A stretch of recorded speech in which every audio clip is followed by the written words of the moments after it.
We hopefully are live, and hopefully we're on my channel. How you doing, everybody? Let me get this out of the way. My name is Aaron Ciotti. Everybody calls me Ciotti. So should you.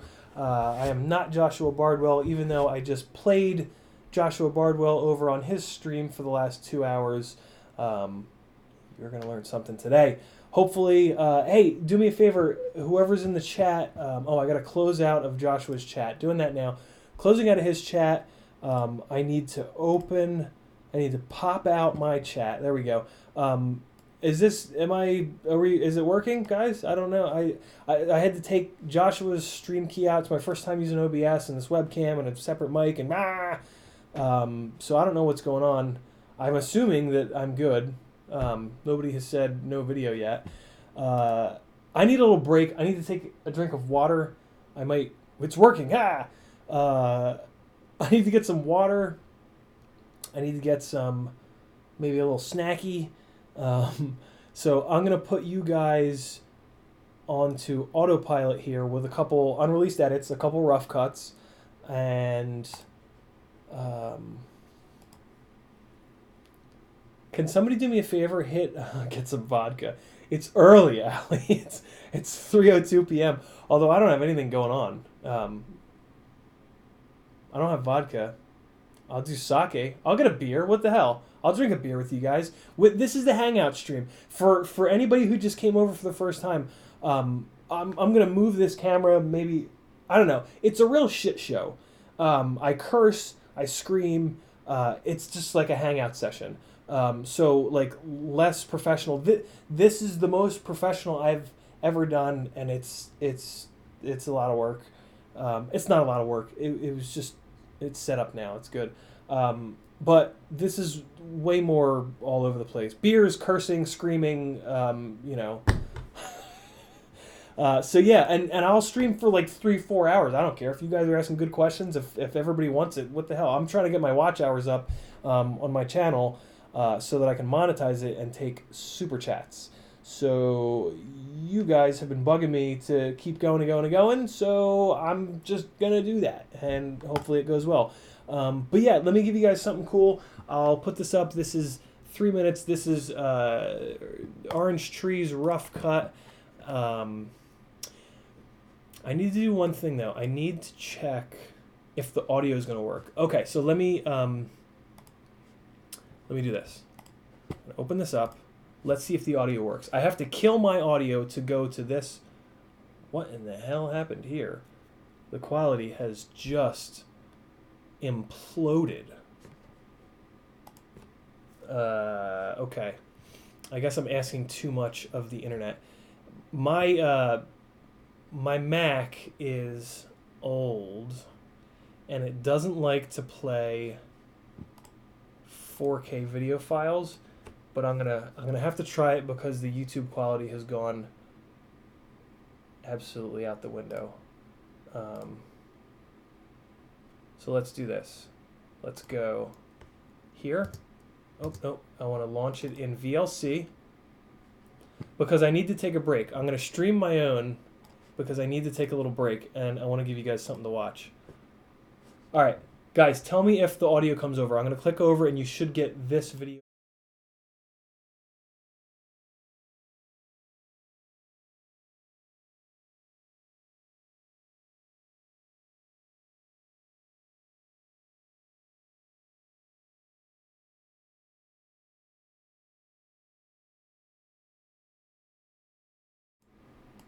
All right, so you guys are saying there's no more audio. That's weird. Yeah, the glitchiness is horrendous. That's because this is a 4K. This is up converted to 4K. That's interesting. It when I switch over, it in the mixer in OBS, it tells me that it's got. It tells me that it's got audio. That's frustrating. I'll do this. Let me go back into the control panel, and I will play the audio through the line out, and then it'll loop into the microphone. Okay. So let's reload this. Maybe the quality will catch up. Man, is that awful. What is happening? Let's go for it. I'm just gonna let it roll. I'll be back.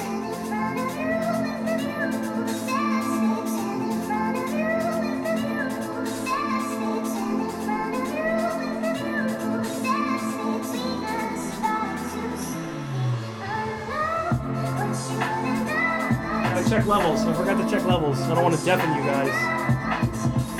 Okay, levels are good.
All right, there's one. Let me give you guys the other one. Actually, here, chat.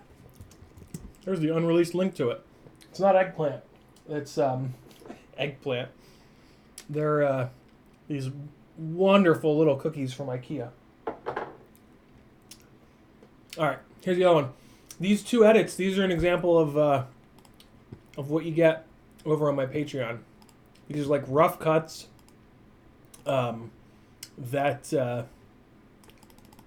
I won't release. I'm trying to kind of figure out which song I want to go with, and so I just throw them up over there.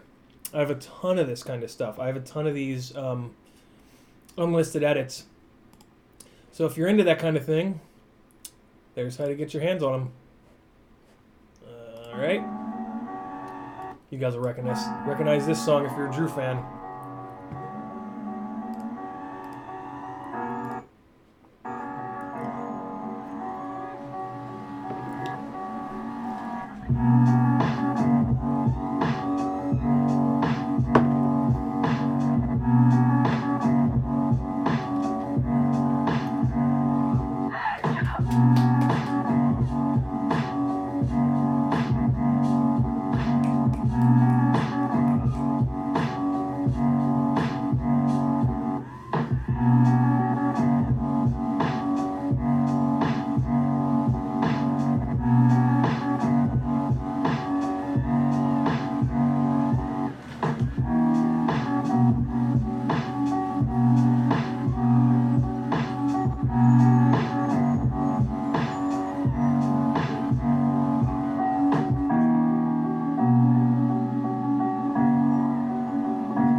Relax, buddy, relax. It's okay.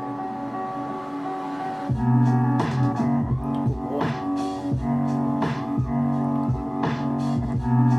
Nothing could stop me. Look at that. Flow so dope. Even trees couldn't stop him, your boy.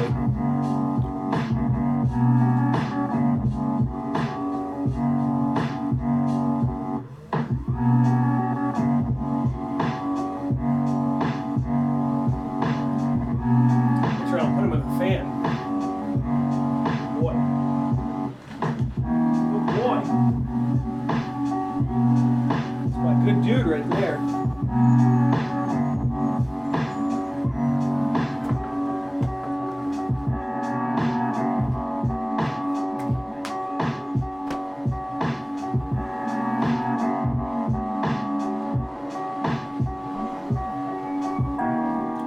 Yeah, it is, Noah.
Yeah, indeed, a strange tuning problem.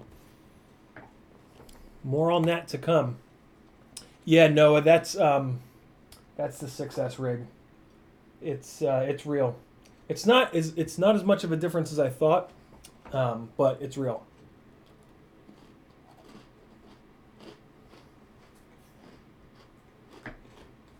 Mm-mm. Hi, baby. Come here.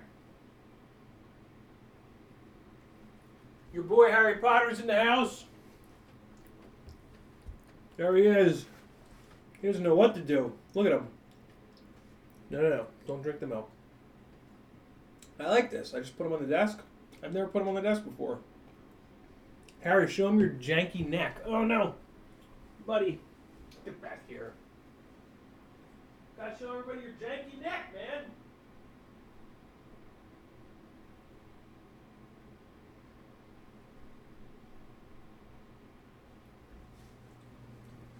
Check this dude's janky neck out when he walks by. Ready?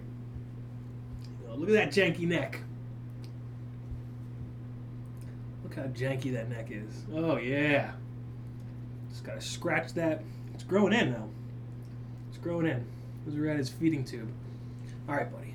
Get out of here. Did you get one of those Apex frames showing up, Noah? I'm so jealous, man. You're such a dick. I want all the Apex frames. What do you guys think about this? I did some work last night. I got a webcam, a Logitech something or other, $70. And then I'm using a Zoom H2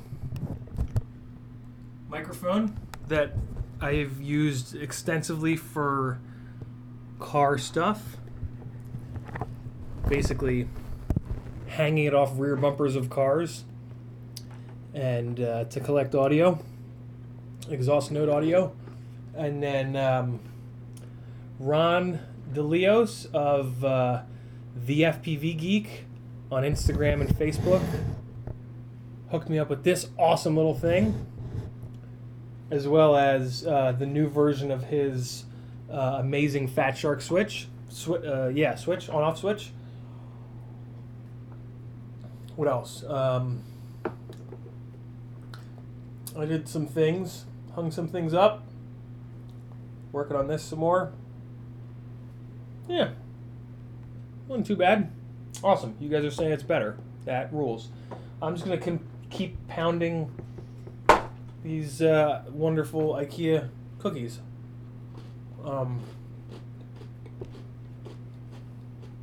So you guys have a chance to ask questions.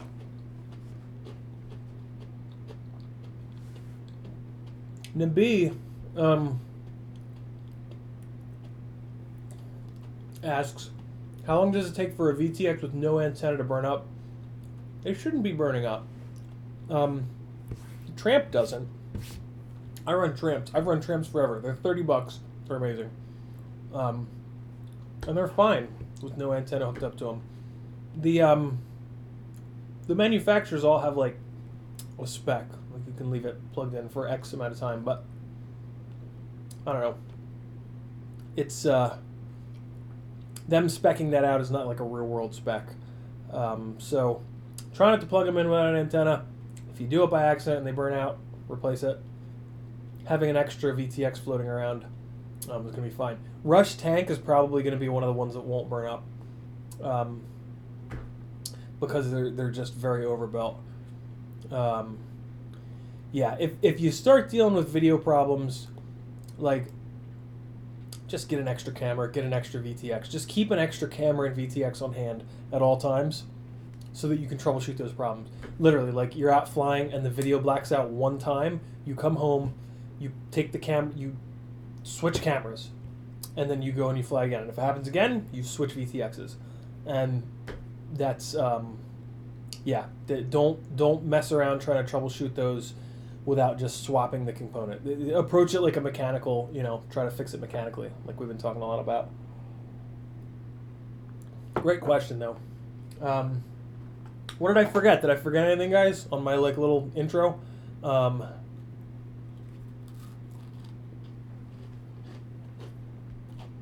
Let me make sure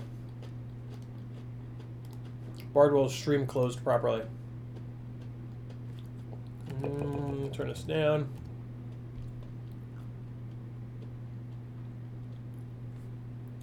Ow.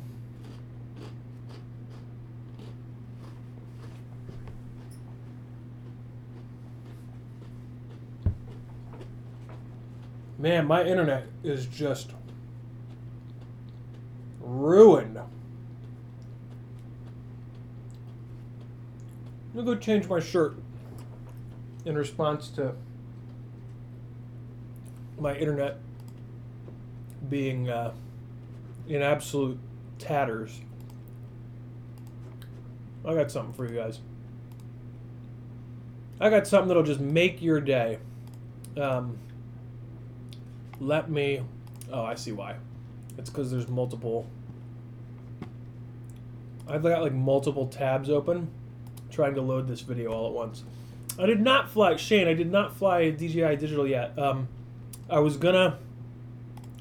I'd previously planned on stopping at Jamie Ann's yesterday on my way back from Charleston with my Miata. I've got my... Speaking of Stig, yeah, Stig's got his... the Stig's gangly American cousin over here got his Miata back from Charleston yesterday. It's not perfect, but it's back. It has a working engine, so I can try to blow up a third motor. Not on purpose, obviously. All right, let me get some of these things shut down here. This is why it was struggling so bad when I was trying to play that those two edits. Did you guys dig those edits? What did you think? Cool little spot, right? I don't know why those particular trees turned so orange so fast, but hey, I'm not gonna complain.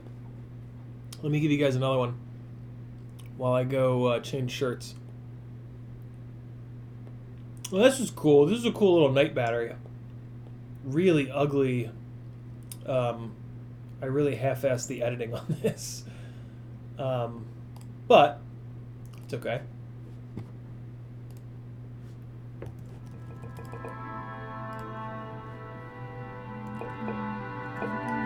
We're back.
Just in time.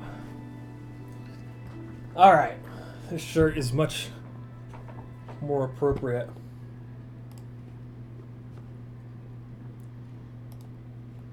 There it is. Yeah. Okay. Let me dive into this chat and blast through as much of it as I possibly can. And then I'm going to leave it on you guys. However many people... I'm just going to ask you guys, what do you want to see? Editing? Repair? This? Question answering? What else is there to do? What else do we do in this hobby? Fly? Can't fly. Yet. I could eat more. You guys could watch me eat. Probably don't want that. I don't want that. Yeah, but I'll leave it up to you guys. We'll see. So, real quick, I want to... Okay, good. Good. Everything is set here. Here we go. Jojo 4, Corey Guy, Ben Jacobs, Ali Lakhani, Corey Guy, Kyle K, Nabi, Jojo again, Mackay, Shane. Everybody says hello. Hello right back to you. Who else do we have? Mackay calling me Iron Man. Shane says I'm killing it today. Kyle K, electrolytic capacitor radial. Is that what it stands for? All right, fair enough. Plasma Trat, what's up? Ty, what is up? Kyle K, what is up? Corey Guy, Peter Pan, Shane again, Chris E. Oh, I forgot the alcohol. I made a promise to you guys, and god damn it, I'm gonna keep that promise. Because a man is only as good as his word. Let's just be real.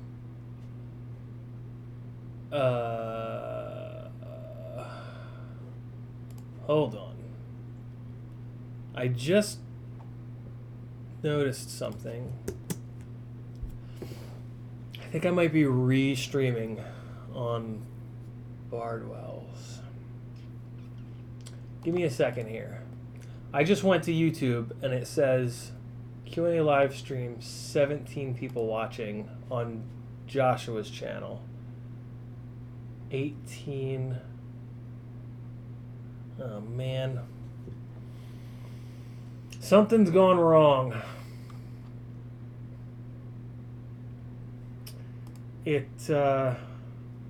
Joshua's live stream came back up. Oh man, I hope I didn't jack this all up. Stream is dead on his side. Oh, I think I erased my whole stream. 5 days ago. Yeah. So what happened was... Why did it do that? I hit stop streaming on OBS. Very strange. Well...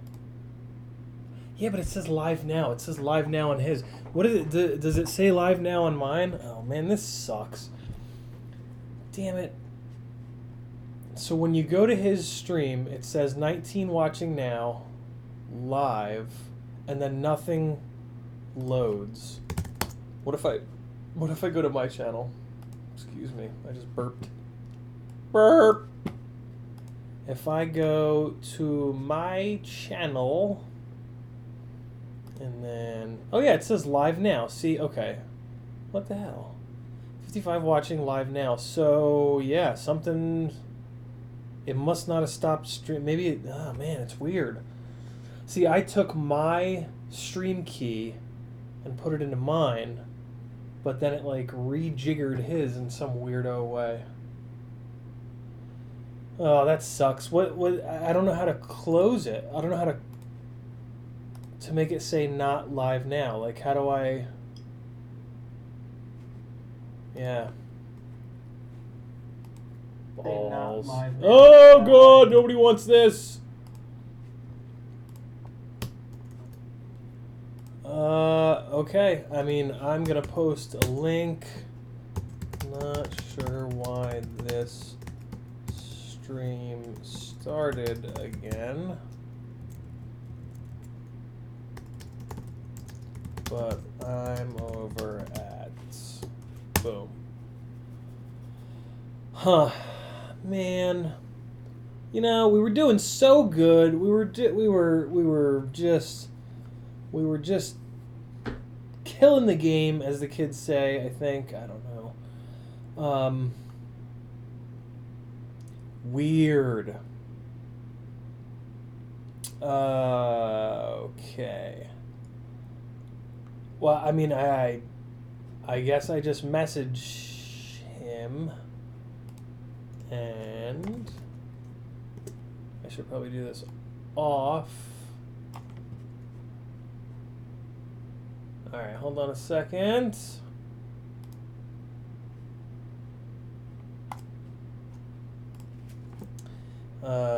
When you land, see if you... Okay. I'm sorry, guys. I just have to do this. I don't love the idea of his stream sitting there. There's just nothing I can do. When you land, see if you can... No. Your stream reopened for some reason. I shut it down in OBS.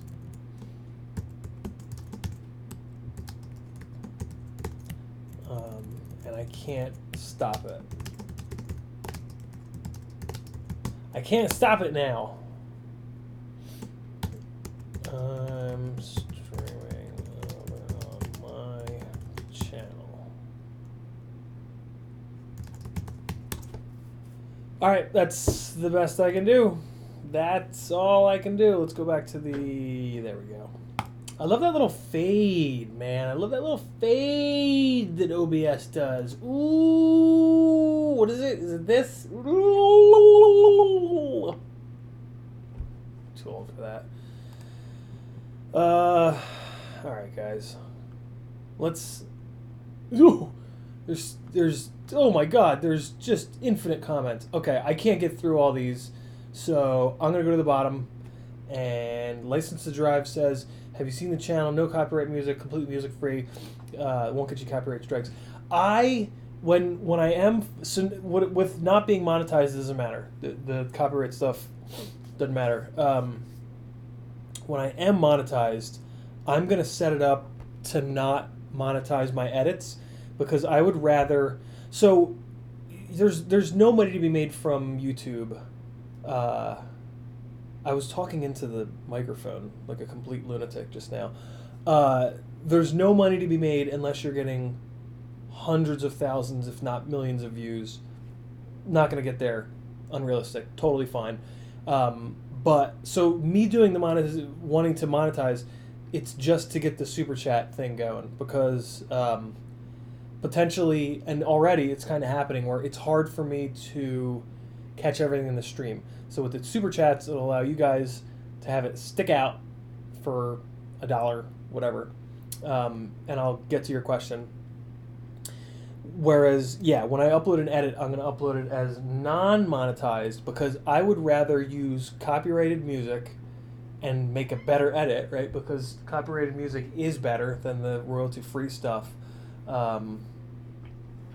Yeah, so hopefully there's a way to do that, and I won't have to use the non-copyright music. Somebody said that spot is dope AF. I agree. Love the shirt. Plug it in and test it. 6 ice makes the difference in really cold weather. Hey, stop.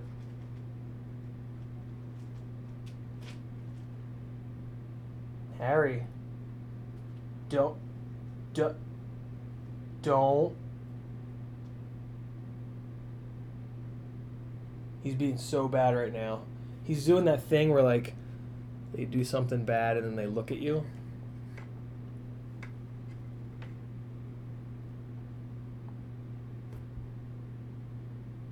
Look at him. Look how bad he's being. He's gonna start eating the bags of props. All right, I gotta scroll down. Gotta scroll down. All right, I'm for real scrolling all the way to the bottom, and we're just gonna go. We're just gonna do it. We're going for it. I saw a Tiny Whoop question. Let's get into it. Spray him with the water bottle. No, it's so mean. I saved the water bottle for like true bad offenses. Oh, the alcohol. God, how many times am I gonna forget? Oh, that's what I was doing. I wanted to give you guys one more quick one to watch while I get the alcohol in my face, since I said I was gonna do it. How do I get back to YouTube Studio? All right, let's get one more. One more quick. Woo! Easy, buddy. First 6S battery ever. Oh no, here you go. I haven't shown you guys anything of the. This is a terrible battery though. This battery was a problem. I can't even show you this battery. It's that bad. It's just useless. It's just me flopping around the room like an idiot. Let's go here. This is my other like local spot that I hit a lot. We're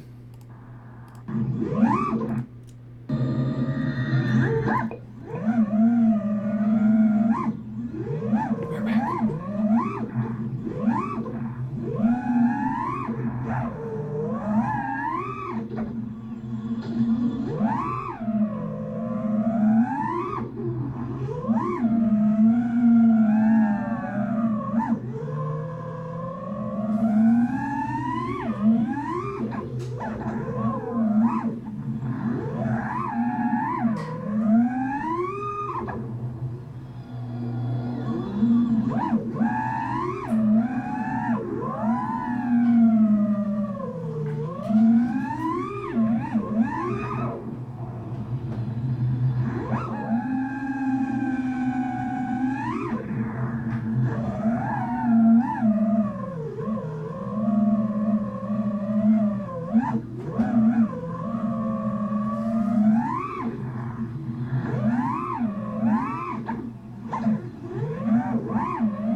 Whoop, whoop, whoop. Ooh.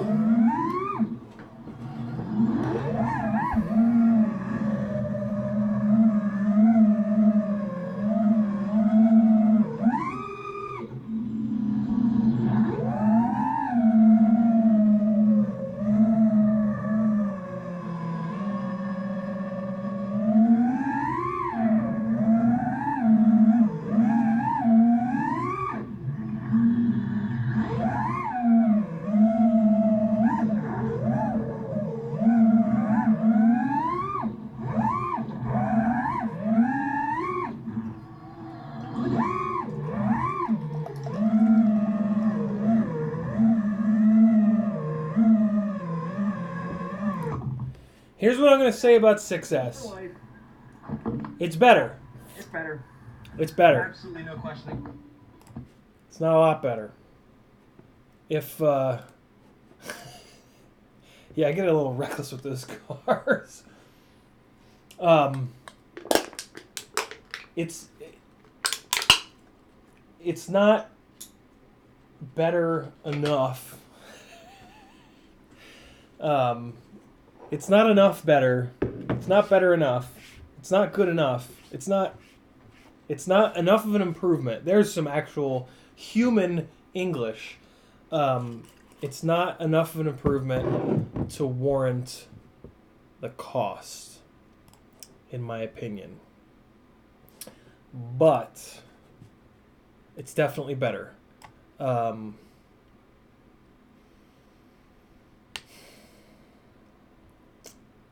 It's hard because I'm in a really good spot to do it because my 4S batteries were shot.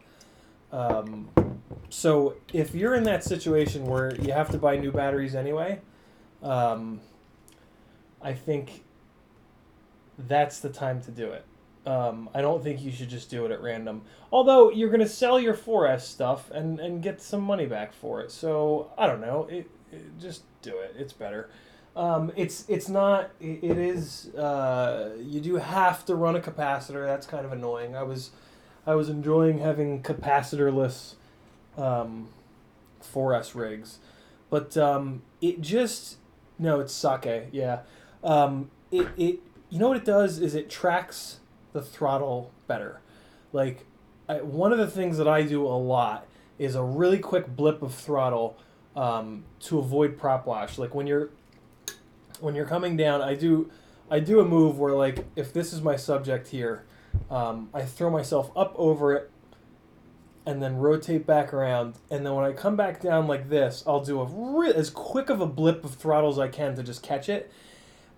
The reason I do that, and I stole this actually from Travis Gappett, he basically describes that if you do that, because this is the worst case scenario for prop wash, right? We're going right into our dirty air. But if you just do a very quick, sharp throttle blip, it doesn't really give the... I like it cold, Richard. I don't know why. It just doesn't give the quad enough time to go into prop wash. Like, you get this blast of throttle, it ends the momentum that it had, and then it just doesn't prop wash for whatever reason. And on 6S, when I do that really quick throttle blip, so I've been doing that throttle blip for a long time, so I've gotten very quick and very accurate with it. The trick is to not pull it to the side and add yaw when you're doing it. So a stick cam is good. You can catch yourself doing that. But on 6S, when I do that quick throttle blip, it really tracks that. So the set point is the command that the transmitter is sending to the quad, and it rips the RPM of the motors up like perfectly in sync with me doing it on the throttle. So it's just like more accurate on the throttle. On the pitch, on the roll, on the yaw, I don't see any difference whatsoever. But on the throttle, I definitely felt a difference on 6S, and the runtime is genuinely longer. My batteries are a little bit heavier. I'm running 174 gram 1100 mAh Pyrodrone 6S batteries, which I do not recommend. The internal resistances on these batteries have been going up and up and up, and I'm running them exactly the same as the RDQ 184 gram GNB 6S 1100 mAh. And that one, it's not happening. The internal resistances are staying down nice and low, below 5. So, yeah. What I really want, Luke just asked about graphene versus conventional. That's kind of where we're going. So thus far, that's what this comparison is. The GNB, the GNB RDQ 6S 1100. I know it's 1,000 even. This is heavier, which I don't like. 184 grams is too heavy, in my opinion. I want batteries that are down in the 160s or the 150s. So this is too heavy, but the performance is righteous. This is non-graphene. It flies just like all the other batteries that I'm used to, the China Hobby lines, in that power through the end of the pack, and then towards the end, it does decline. So you can easily feel the sag. It's not bad, but it is easy to get it back to yourself before it's at like 3.2 volts or 3.1 per cell. Whereas these guys, which are 174 grams and 1100 mAh, this is also a great example of the fact that the mAh ratings mean like practically nothing. This weighs 184 and is 1,000. This weighs 174 and is 1,100. Yet this one lasts longer. You might as well just ignore the mAh and just weigh the batteries. The weight of the battery is like how long it's gonna last, and this is no different. I mean, you can even see it in the size of them, right? The RDQ battery is physically bigger, and it lasts quite a bit longer. It lasts like 20 plus seconds longer. The thing I really don't like about this is that the internal resistances keep going up. These are both like 26 or 27, I think. What were we talking about? Oh, graphene. The end of the battery, power. No power, you're screwed. Like it'll be like 3.6 volt. I do individual cell voltage. It'll be like 3.6 per cell, and I'll be like, okay, and so my battery voltage is down the bottom. It'll be 3.6. Oh, okay, let me fly for another half a second. And then all of a sudden, it's like, what is happening? It's falling out of the sky. I look down and it's down to like 3.2. So graphene, like, I don't know if maybe that's better for racing to have, because Pyrodrone is much more into racing than freestyle. So I guess maybe that's better for racing because you have power, and then like when it's dead, and who cares? But I think I prefer non-graphene because it gives me a little bit of a warning, so that I can get it back to myself safely, and or not over discharge the battery, which I admittedly have problems with. I admittedly have problems with ignoring the low battery warnings and bringing batteries back too late. But I'm really making an effort to make these 6S batteries last because they're expensive. Cheers, all the other things. This is, I showed it. It's Monday Night Brewing. It's in Atlanta. I always try to drink local beer. Monday Night Brewing. It's a Scotch ale. Cheers is this.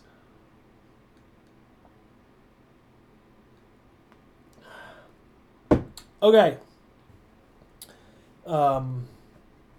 Really good question from Mike J.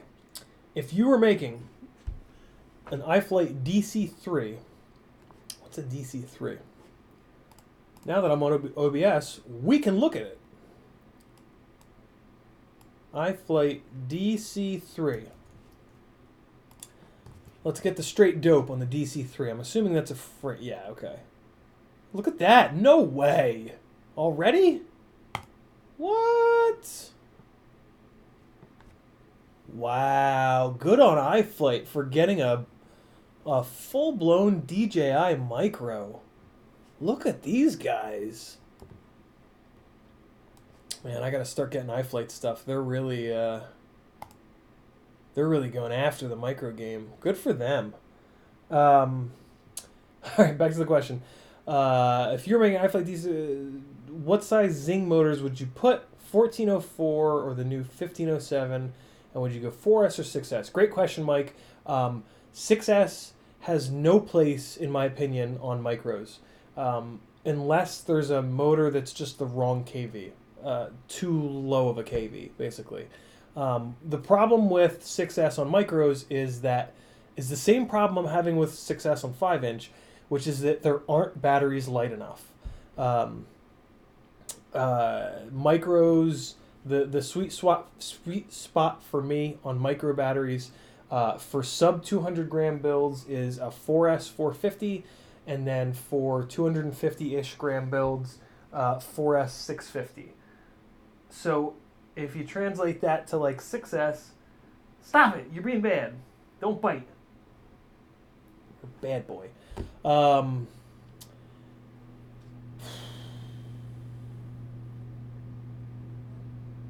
Yeah, they just don't make batteries small enough. And I think I don't get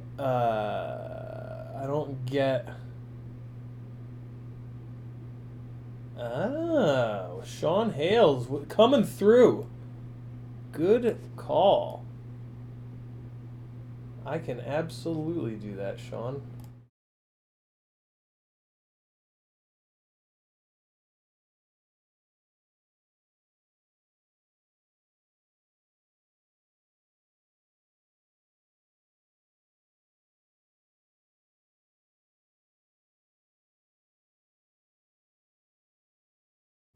Okay, better. 4S 650 on the Brat, you can get like 2.5 minutes. So yeah, 6S, I just don't. I don't think it makes any sense on a micro. I don't think micros are ever going to pull enough amps to require to benefit from 6S, the 6S efficiency. I think 4S is all that we really need. Just my opinion, but that's where I'm at with that. And then, what was the rest of the question? Oh, motors, right. So it depends on the all-up weight. So let's see if they have that here. 160 grams without battery. Really? So they have 1404s on it, and they have it at 160 without the battery. That's pretty good. That's pretty light. Let me see something here. Let's see what this guy weighs. I think it's that. I think it's exactly there. Oh, no. Okay, 143. Okay, I was going to say. So, yeah, it's not bad.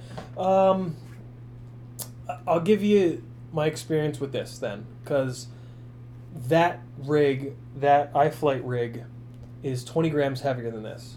I had 1304s on this with 3-inch props, and it was nowhere near enough motor. 1404 is going to be a little bit more, not much.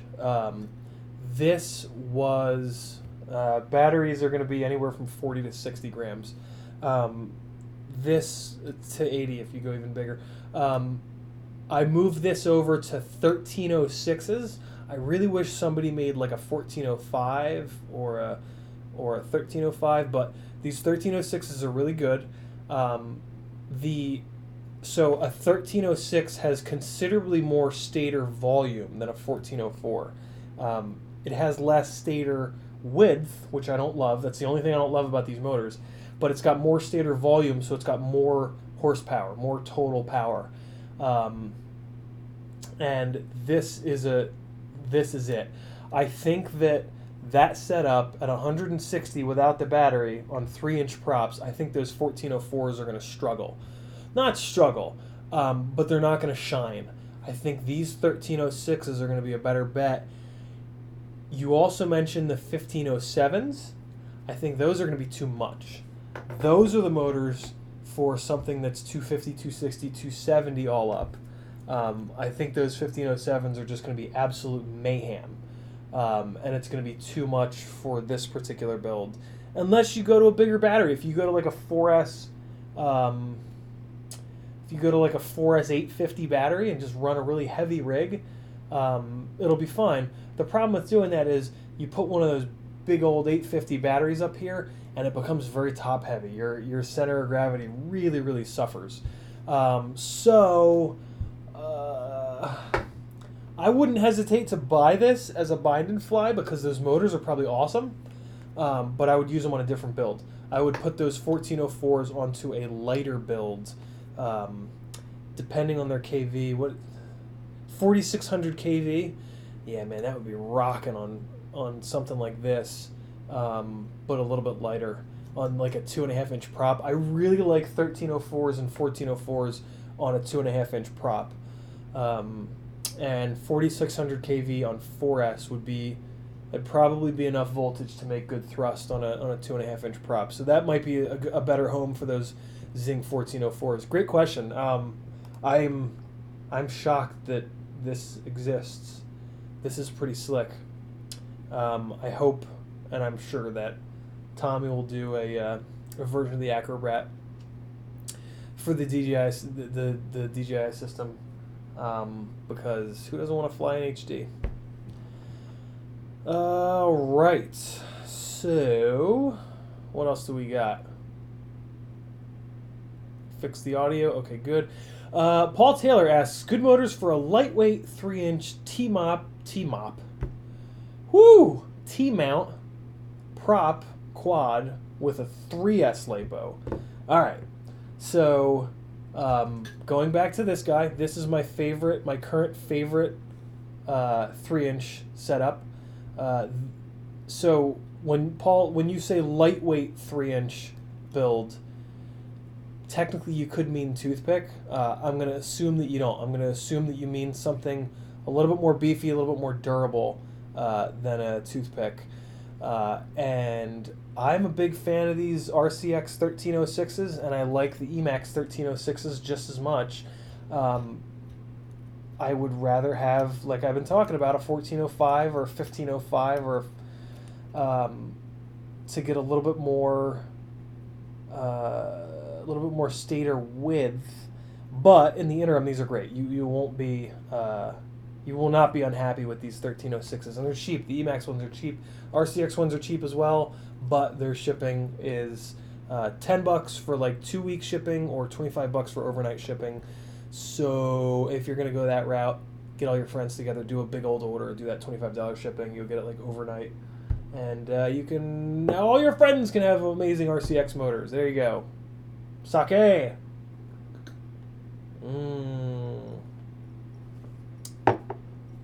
This is the Rotorius. This frame is made by Rotorius. It's called the Ripper, and it's not out yet. It's coming out. If you go over to Facebook and join the Rotorius FPV Underground, and it's here, I'll type it into the chat. Oh my god, I can't spell. Boom. Okay, got it. Go over there or just sub to me, and when this thing is ready, you'll know about it, because this thing rocks. If you can't wait, get an Acrobrat. If it has to be alien style, get a X-Hover B-roll. So there you go. Okay.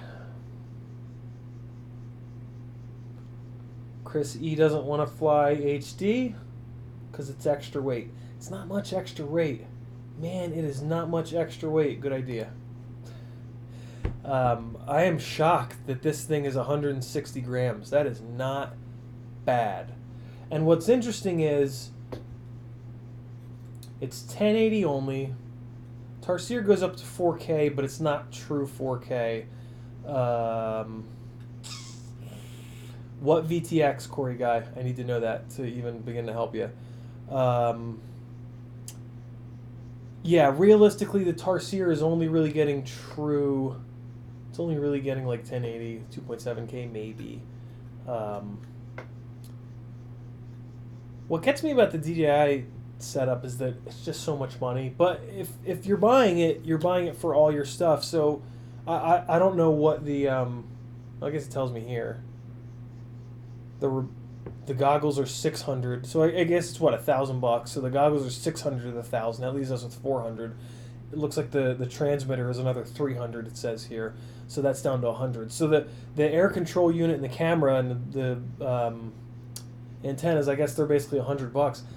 That's what you're gonna spend on a Tarsier. Tarsier's like 80. The Runcam Split is, or the hybrid, the Runcam hybrid is going to be 90 or 100. So the DJI setup at that point begins to make a lot more sense. The form factor is tough though. Man, that is a big old box. Like, you could never fit that in this. Never, never, never, never, never. Will that fit into this tight and compact of a build? And that's why this is 20 grams lighter, right? This is 20 grams lighter because everything is shrunken down. So yeah, I don't know. That's interesting. If you're gonna go DJI, that's awesome. And that the frames that are coming out with it are going to be. There's a really compelling argument for the DJI system in micros. It solves a lot of the problems that we've been having with micros. The issue is how big that box is. That box being so big is why the frame is going to have to be so big. And let's see if I can, yeah, like, look how big that looks. Look how big that frame looks in comparison to this, right? Just like, see where the motors are sitting and like the length of the canopy, you know, like that's a big difference. And micros are very sensitive to that. They're very sensitive to weight being in odd locations. So I don't know. I'm very curious. Oh, you know what they also did? Look at that. They swung the front arms back to get the props out of view. This is a pretty standard squished X with the camera moved back here. But on this guy, they swung the B-roll did this too. They took these front arms and they swung them back like this to get the props out of view. That's what's going on up here. That's kind of interesting. And then if you look, the ass end of the frame is very, very long to fit that control box back there.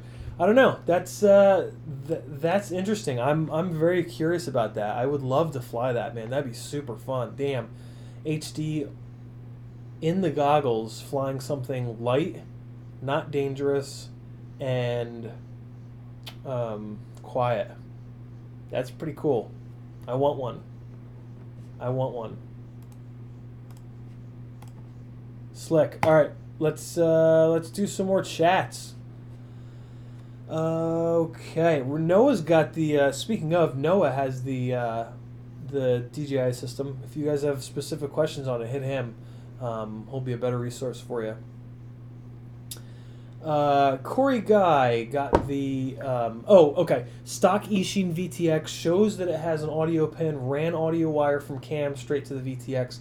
So the next question, Corey, becomes: does your goggle receiver accept audio?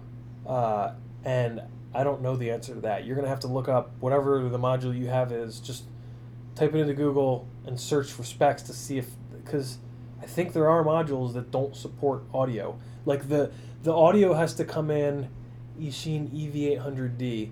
Let's look it up. This is nice. OBS is really nice being able to do this. This is slick. I'm going to put the word audio in here. So that has a built-in audio output. Audio, decent recording.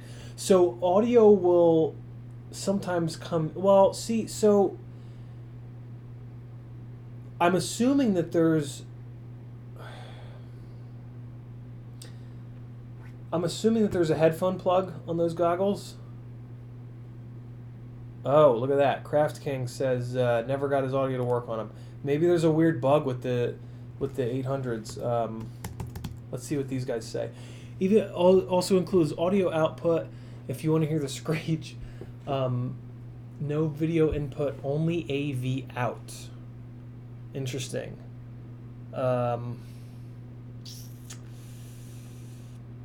Fellas, boys, I would get cheap. I'm a fan of buying cheap goggles first to make sure that you're not going to quit the hobby. The flip side of that is if you have the money to buy Fat Sharks, you will be able to sell them for close to what you bought them for. So if you have the money, buy Fat Sharks right off the rip, because they're going to hold their value. If you don't have the money, like I didn't when I got started, get something cheap. I ran Eachine, Jesus, Eachine VR 007 Pros. I ran those. Those were $60. I ran them for like a year and a half. These EV800s are a better deal though. They're $90. They come with the DVR built in. It sounds like the audio doesn't work, but that's okay. Not many people use the audio anyway. But this is why this thing is awesome, because you can turn it into a monitor. They have it set up so that it snaps together. See that seam right there? This seam allows it to be either goggles or a monitor, and that's pretty cool. I need to get a monitor. I really need to get a monitor. They're just so nice to have. Yeah, there it is. There you can see it. It's how it snaps together. So yeah, I would say these. EV800Ds, unless you really want to save the $30. So there you go. And yeah, I guess the EV800 just doesn't pull the audio, and that's interesting. When you go to Corey, when you go to a Fat Shark, most of the modules, Rapid Fire, LaForge, most of the modules that you want to be getting are going to have audio, so you'll have it at that point. All right, let's go back to this. Look at that little fade, man. The fade, come on. What is it? Nozdrovia?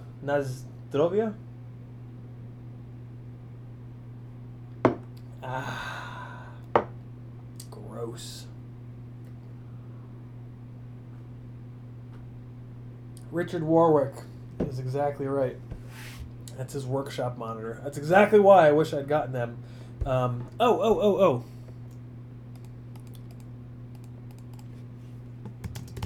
Joshua got back to me. He's landed. Joshua Bardwell's alive, everybody. Happy to report. I changed the stream key.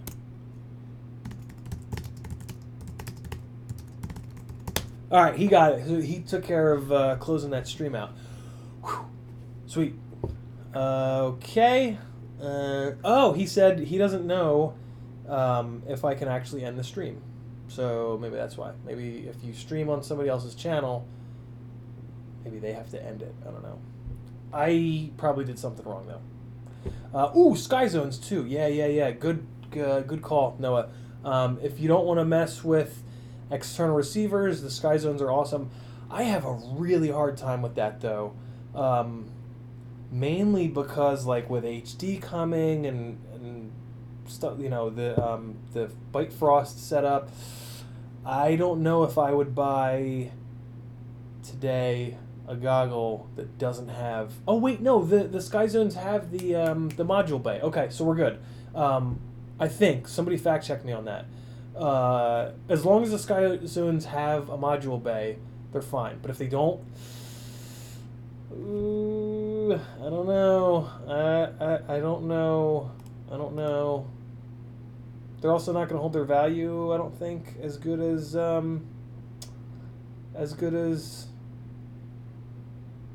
they will have a bay. Noah says, okay, cool. Yeah, so that's interesting. Oh, okay. Joshua just realized the stream doesn't stop just because I stop streaming to it. There has to be somebody that hits stop on the stream, and I guess that's what Joshua has to do. But we'll get that figured out over the next week, because I think I'm standing in for him again on Sunday, maybe even into Monday of next week as well. So there we go. Okay. What do you guys want to do? I'm going to leave it up to you people. Do you want to keep doing what we've been doing for the last hour? Really? Holy cow. Should we keep doing what we've been doing for the last hour? Should we work on the Acrobrat to try to get the video system back up and running? Should I try to figure out why Premiere deleted that project and we can do some editing? What do you guys want to see? 60 seconds on the clock. Most comments wins.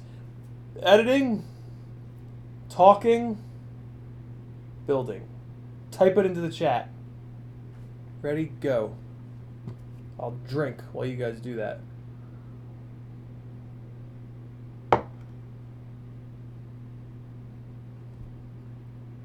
Ugh, this isn't good. I think this sake go bad. Maybe because it's cold. Maybe I should be drinking it warm.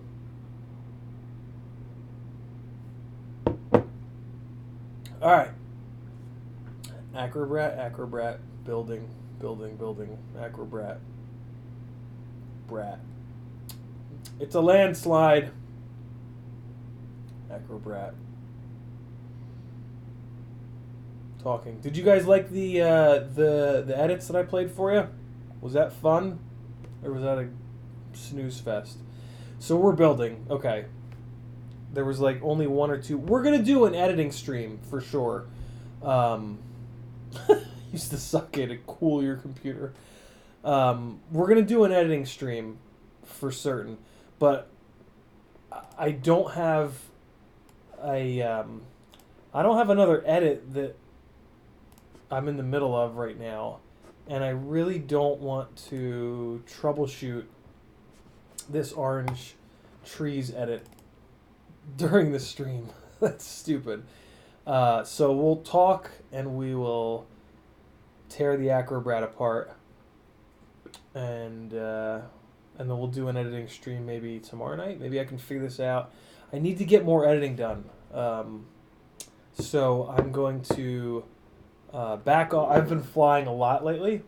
I've been flying 10 plus batteries a day almost every day for the last couple of weeks. So I will chill on that, and I will get in a little bit more editing time, which is good. So this is like a constant cycle with me of I fly a lot.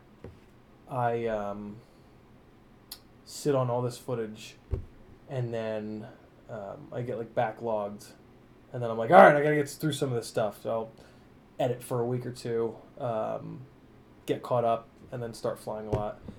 Flying is a lot more fun than editing for me, but editing is still very fun. I love a finished edit. I love having something that okay.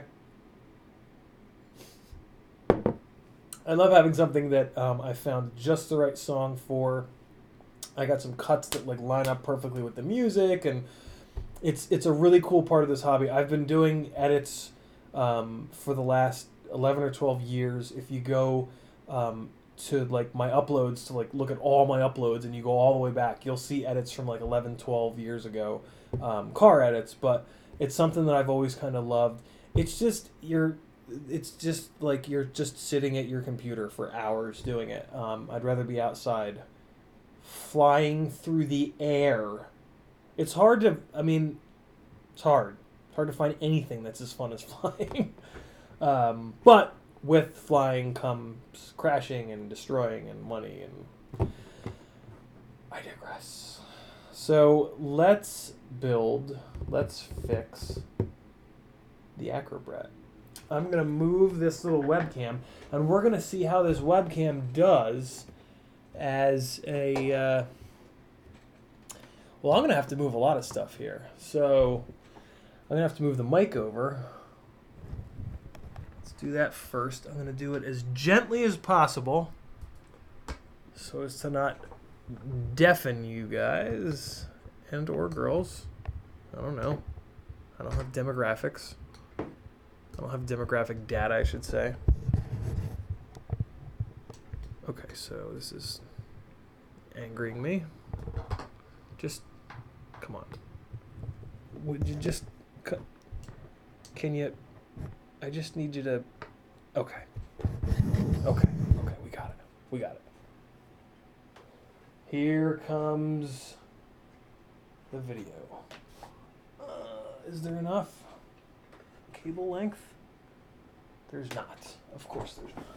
Alright, so I gotta... For tomorrow's stream, I gotta work on cable management a little bit, because this is a goddamn mess right now. But we're gonna get it figured out. We're gonna persevere, and we're gonna slay the monster.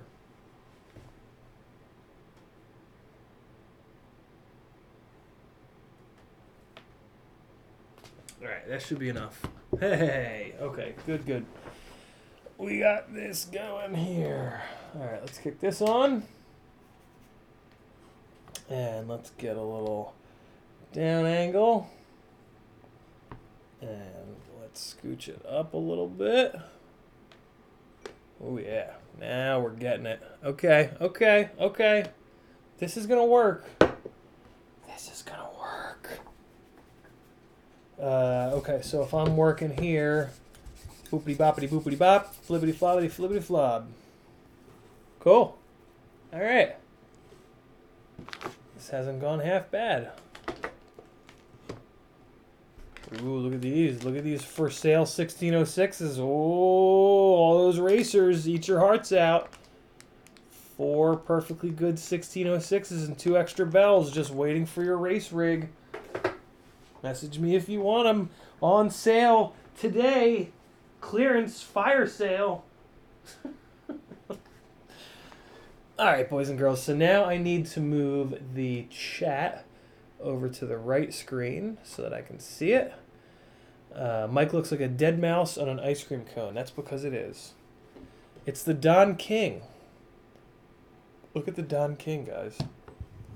Look at Don. He's a king. The H4 comes like this with a little foamy guy. But then these fellas, thewindcutter.com, make really, really nice. These are called dead cats. It's a wind muffler. It's a wind abating device.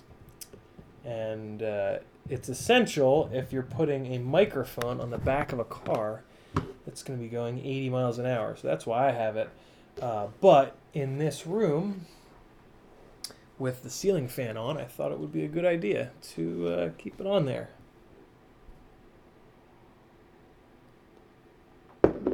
Okay. Ty K asks, what's your take on Whoop-style camera VTX combos as a way to save more weight on other micro builds? What output are you looking for? I don't understand the what output are you looking for, unless that means like do I want more than 200 milliwatts? So those little Whoop-style cameras, they'll go up to 200. My biggest problem with them is you just can't see where the hell you're going. For me, having a good FPV feed makes a huge difference in my confidence level when I'm flying. So I spend the extra money on for my 5-inch rigs. I buy the most expensive of the cameras, which is the Eagle Micro, and for me, it's well worth it. Just because, like I said, I'm so much more confident when I can see where I'm going. And the same thing kind of goes for the micro stuff. I would rather have a proper, not proper, that's the wrong word, a nicer VTX and camera than the little Whoop ones. The other thing the little Whoop ones do is they have horrendous barrel distortion. They have crazy fisheye. So yeah, I don't know. A little Runcam Racer. This is the Runcam Sparrow 2, but it's the same thing as the Runcam Racer. It's 5 grams, 5 point something grams. And then if you get like a little TBS Pro 32 Nano, that's only like 1 point something grams. So I mean, you can put and those two together will, I mean, just blow any Whoop camera away. So unless like the mounting setup will only really work with a Whoop style camera, I will always go with a true 19 by 19 micro-sized camera and VTX. So there's the answer to that one. Yeah, okay, yeah, I thought you were talking about milliwatts. So yeah, and then with the Pro 32 Nano, you've got all the milliwatts. That goes up to 400 milliwatts, which is awesome. I run it at 200 because I'm concerned with how small it is. I don't know how it's going to shed enough weight at the size that it is to not explode at 400 milliwatts, so I run it at 200. And plus, 200 is plenty for a micro. I don't fly micros long range because I don't see any point in doing that. Unless there's something, I don't know. I guess if a half a mile away, there's something that you want to film with your quad that's very sensitive to noise. I don't know, like a tiger. Maybe. Then I guess a long range micro makes sense. But other than that, if I'm going to fly really far away from myself, I don't care if what I'm flying is loud as hell. Because those people that might potentially get angry aren't going to be able to find me because I'm going to be half a mile away. So, yeah. That's my thought on that. Not that you asked for it. All right, little Acrobrat. Let's see what we got going on in here. Let's see why our cameras are not getting... Our split is definitely not getting power. Our Sparrow might not be getting power, or it might not be outputting video. My hunch is that it's not getting power. So let's see. Oh, just burped. It was gross. It tasted like chicken and dumpster. Okay, let's get our side plate off here, and we will bust out the multimeter to see what's going on. So I'm in a situation right now where when I plug this in, the OSD comes up, but the video is just solid gray. And there are lights that are supposed to be flashing on the RunCam split, and they are not.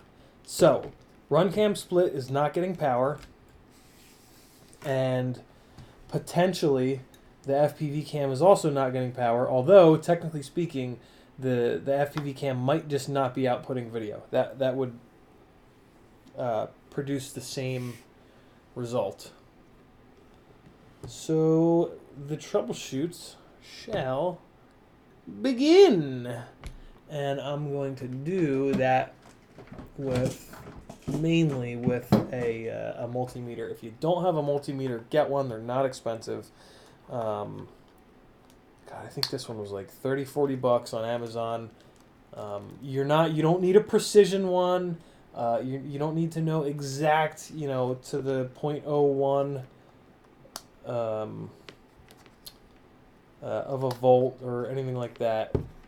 Just having one that you can touch to 2 points and have it beep or not beep if there's continuity, and also that you can touch to points that you expect to be getting 5 volt or VBAT, and see if you're getting somewhere near 5 volt or VBAT is all you really need from a multimeter. And that's what I've got it set on here. This is like the main setting over here that's going to tell me the amount of voltage coming through the probes when I put them onto the contacts. So that looks like that. It's just like the main setting. And if I just wanted to know that there was continuity, I would go down here to the audio setting And on the audio option there, basically, if the probes form a loop, it beeps. So right now it's sending power out of one, and then when they touch, it's coming in the ground, and it's beeping to say, yes, there's electricity flowing through this circuit. So if I take these and I put these on like a battery lead, and they beep, then I know that I've got a completed circuit, and if I plug a battery in, it's going to explode and burn your house down and kill your children and attack your grandmother. But we're not worried about continuity. We are worried about whether or not voltage is coming out of the ports that are going to the run cam and the camera. Because that's the first thing I want to see, right? Like, because if this run cam split board is getting power, it's getting the full VBAT power, then this board is broken. Whereas if it's not, there's something going on this side. So let's do it. Let's do exactly that. And of course, everything is under the board. So I have to take my nicely welder glued plastic nuts off here. This is just sort of the easiest way I've found to do that, is to grab the nut and spin the rig underneath it. And a lot of times I can do it with my fingernails, which I am right now.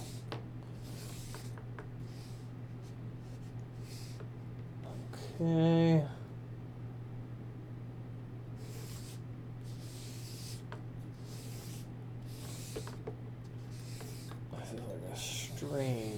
Strange game.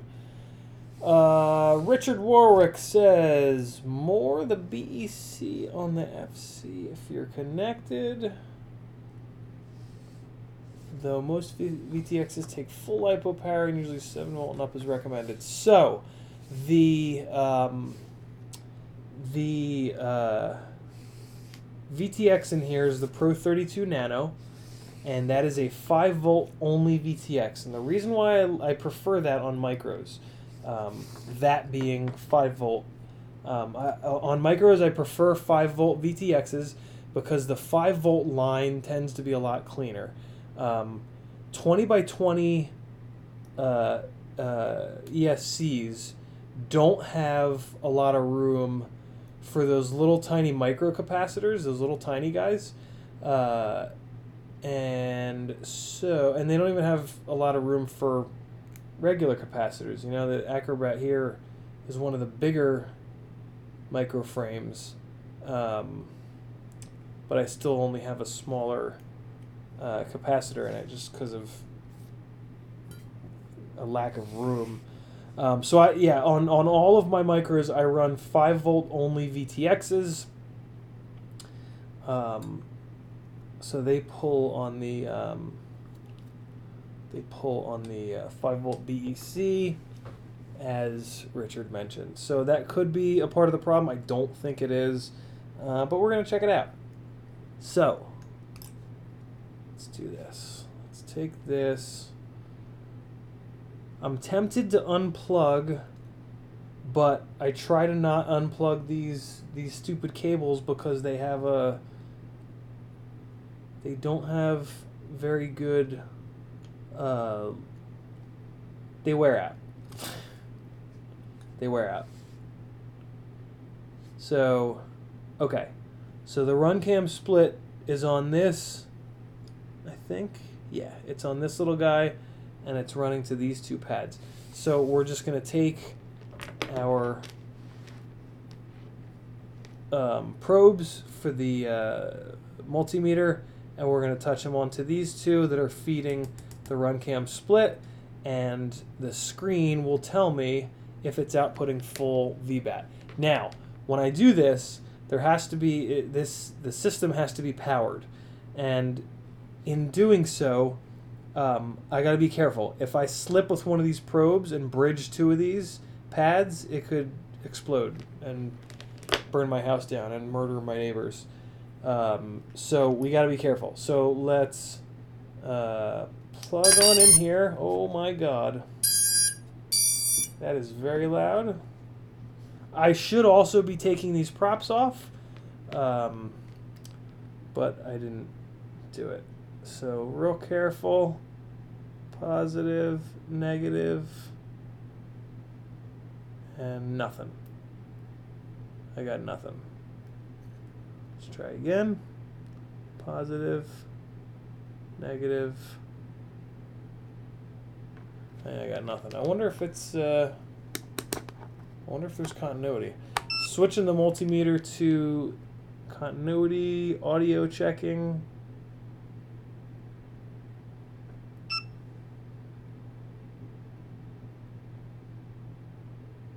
All right, so there's no continuity, which is fine. There's also not any power.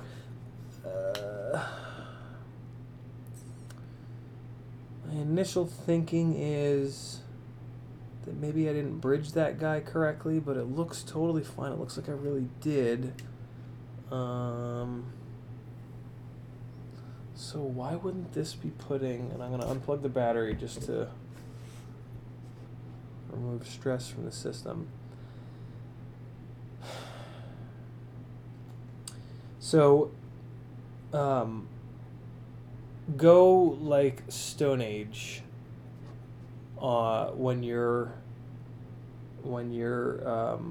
troubleshooting these things, and just like think about it in the most basic terms. So we've got a battery. It's putting power into here. Power is going into the ESC. The ESC is beeping, so it is obviously getting power. It is then coming out of those VBAT lines. It is coming out of the plug header and going up here to power the flight controller. We saw the flight controller flashing, I believe, and we got the second set of beeps. So flashing and boom. Those last two beeps mean that there is communication between the flight controller and the ESC. So the ESC is getting power, that's fine. It's just not putting that VBAT power into these VBAT pads, which is interesting. So let's check the 5 volt. Ugh, it's so loud. So we're gonna check the 5 volt here, which is what the Sparrow is running off of. So we trace those. That's coming back here. This guy, and then this guy up front. So let's go here. This is the 5 volt line for it, and this is the ground.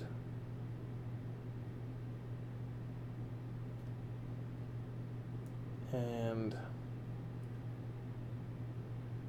got nothing there as well.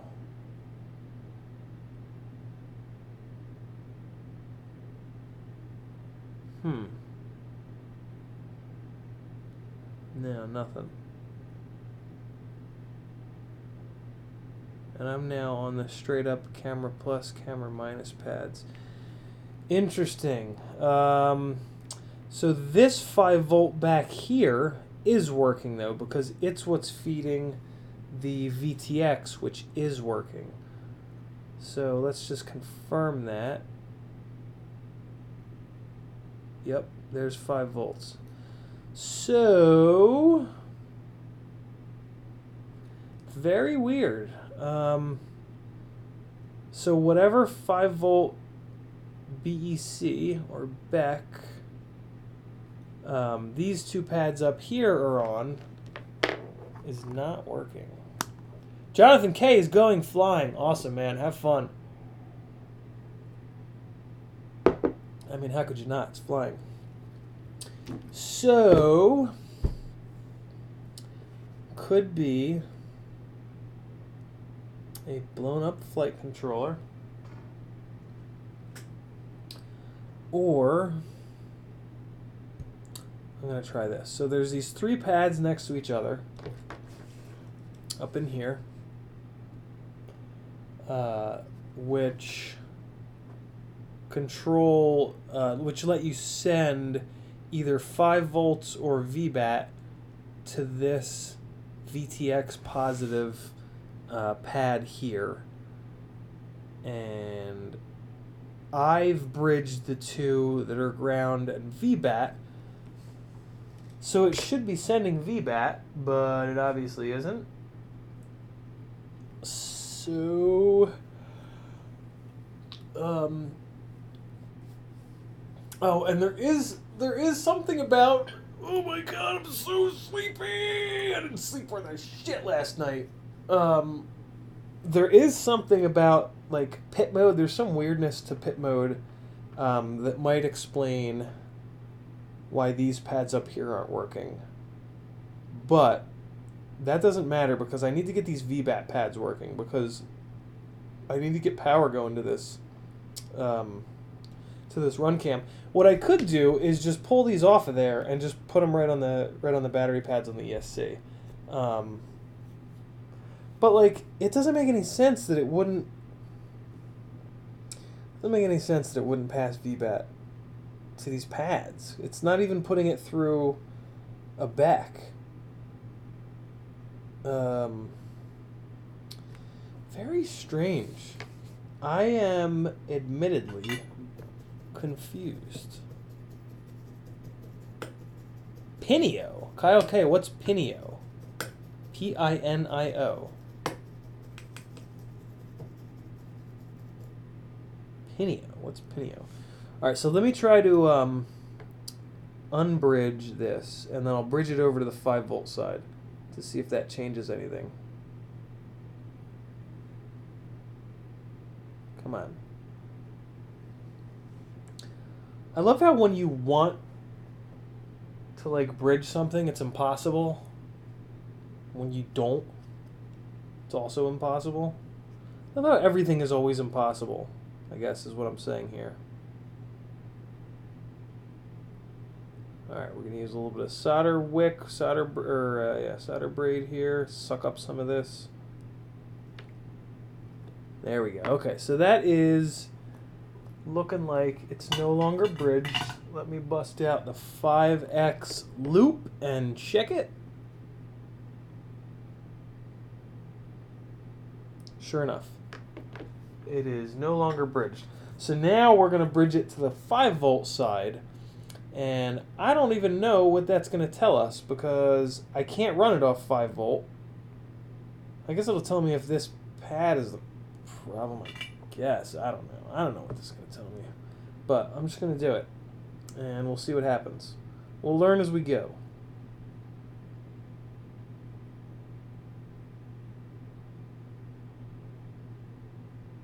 Alright, so they are now bridged.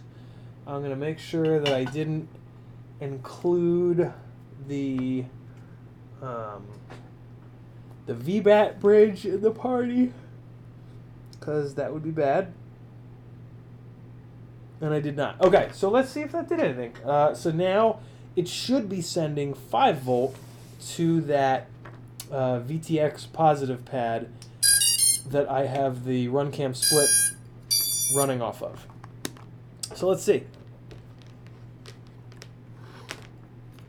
This is the Talon F7 MPU 6000. And it doesn't really matter if you get red on red and black on black. If you get them reversed, it's fine. It's just going to say negative voltage. That doesn't really matter. Alright, nice and careful to make sure we don't bridge the pads in case they do have any kind of voltage.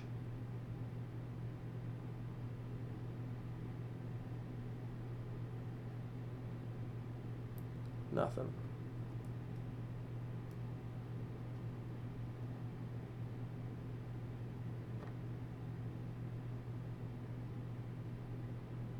Nope, nothing.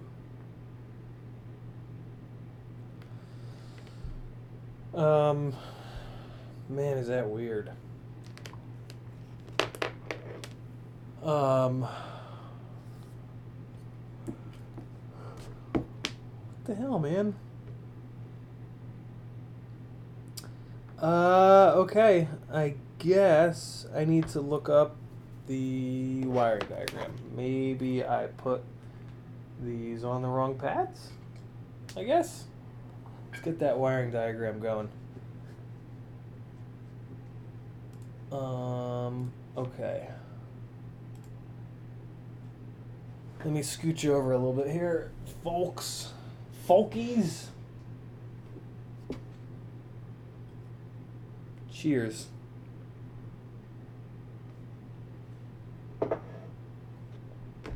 Yeah, I need better sake than this. I've had really good sake in sushi joints and conveyor belt joints. I need to get my at-home sake game under control. All right, let's see. This is Talon F7 MPU 6000. Open it up in a couple tabs. See what we got. Okay. So here it is. Noah thinks I have a burnt trace. I agree.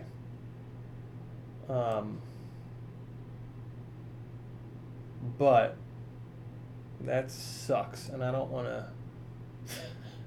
I don't want to admit to that. See, look at this. To get 5 volt to your VTX, please go to the mode tab and set up a mode switch for VTX pit.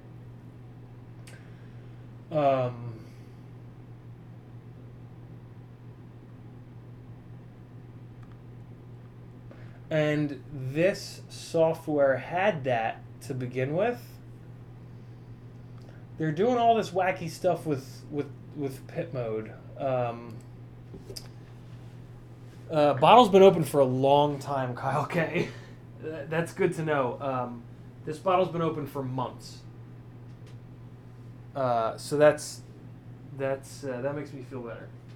That I just didn't drink it fast enough. Because I swear, this sake was not this bad when I had been previously drinking it.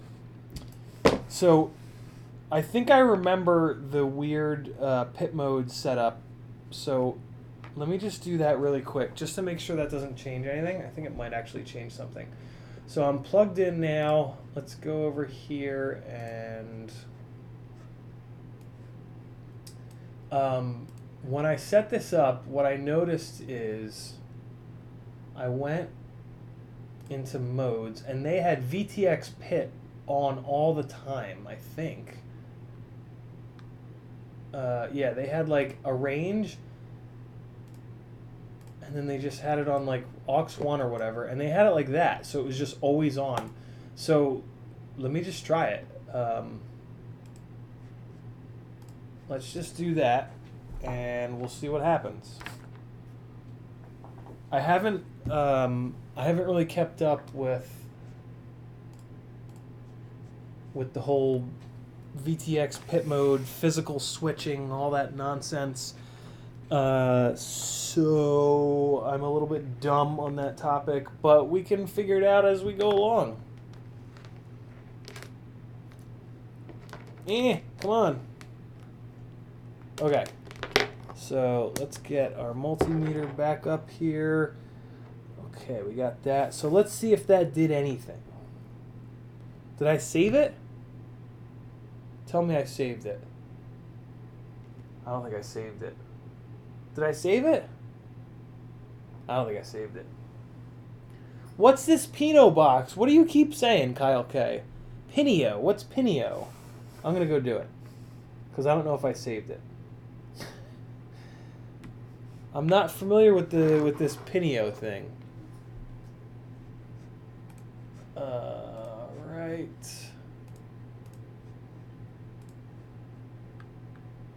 VTX Pitman. Okay, I did it. What do you want me to type? Pinio? What's Pinio? Pin.io? What's that going to tell me? Pin.io. Pin.io. Get Pin.io. Pin.io config. 1,1,1,1 array length forward. 4 rather. It lets you set pins on the board to do things. Really? What? That's crazy. Like what? What can I set array length of 4 to do? Huh. Well, that's interesting. Let's keep going. Let's get this unplugged, and we will. It could very well be a burnt trace. I accidentally sent VBAT into the motor 4 signal input on this flight controller, which is how I blew up the last one. I am dumb sometimes. I have not made a mistake on a build for a long time, and then I made 2 mistakes in a row for 2 of these Talon boards in a row. The other burnt up one is the F4. Although, wait, no, I'm sorry. The F4 I didn't screw up. I just kept blaming myself because I really try to blame myself instead of others, if at all possible. This one I did blow up, though. If it's blown up. If this one's blown up, I did it.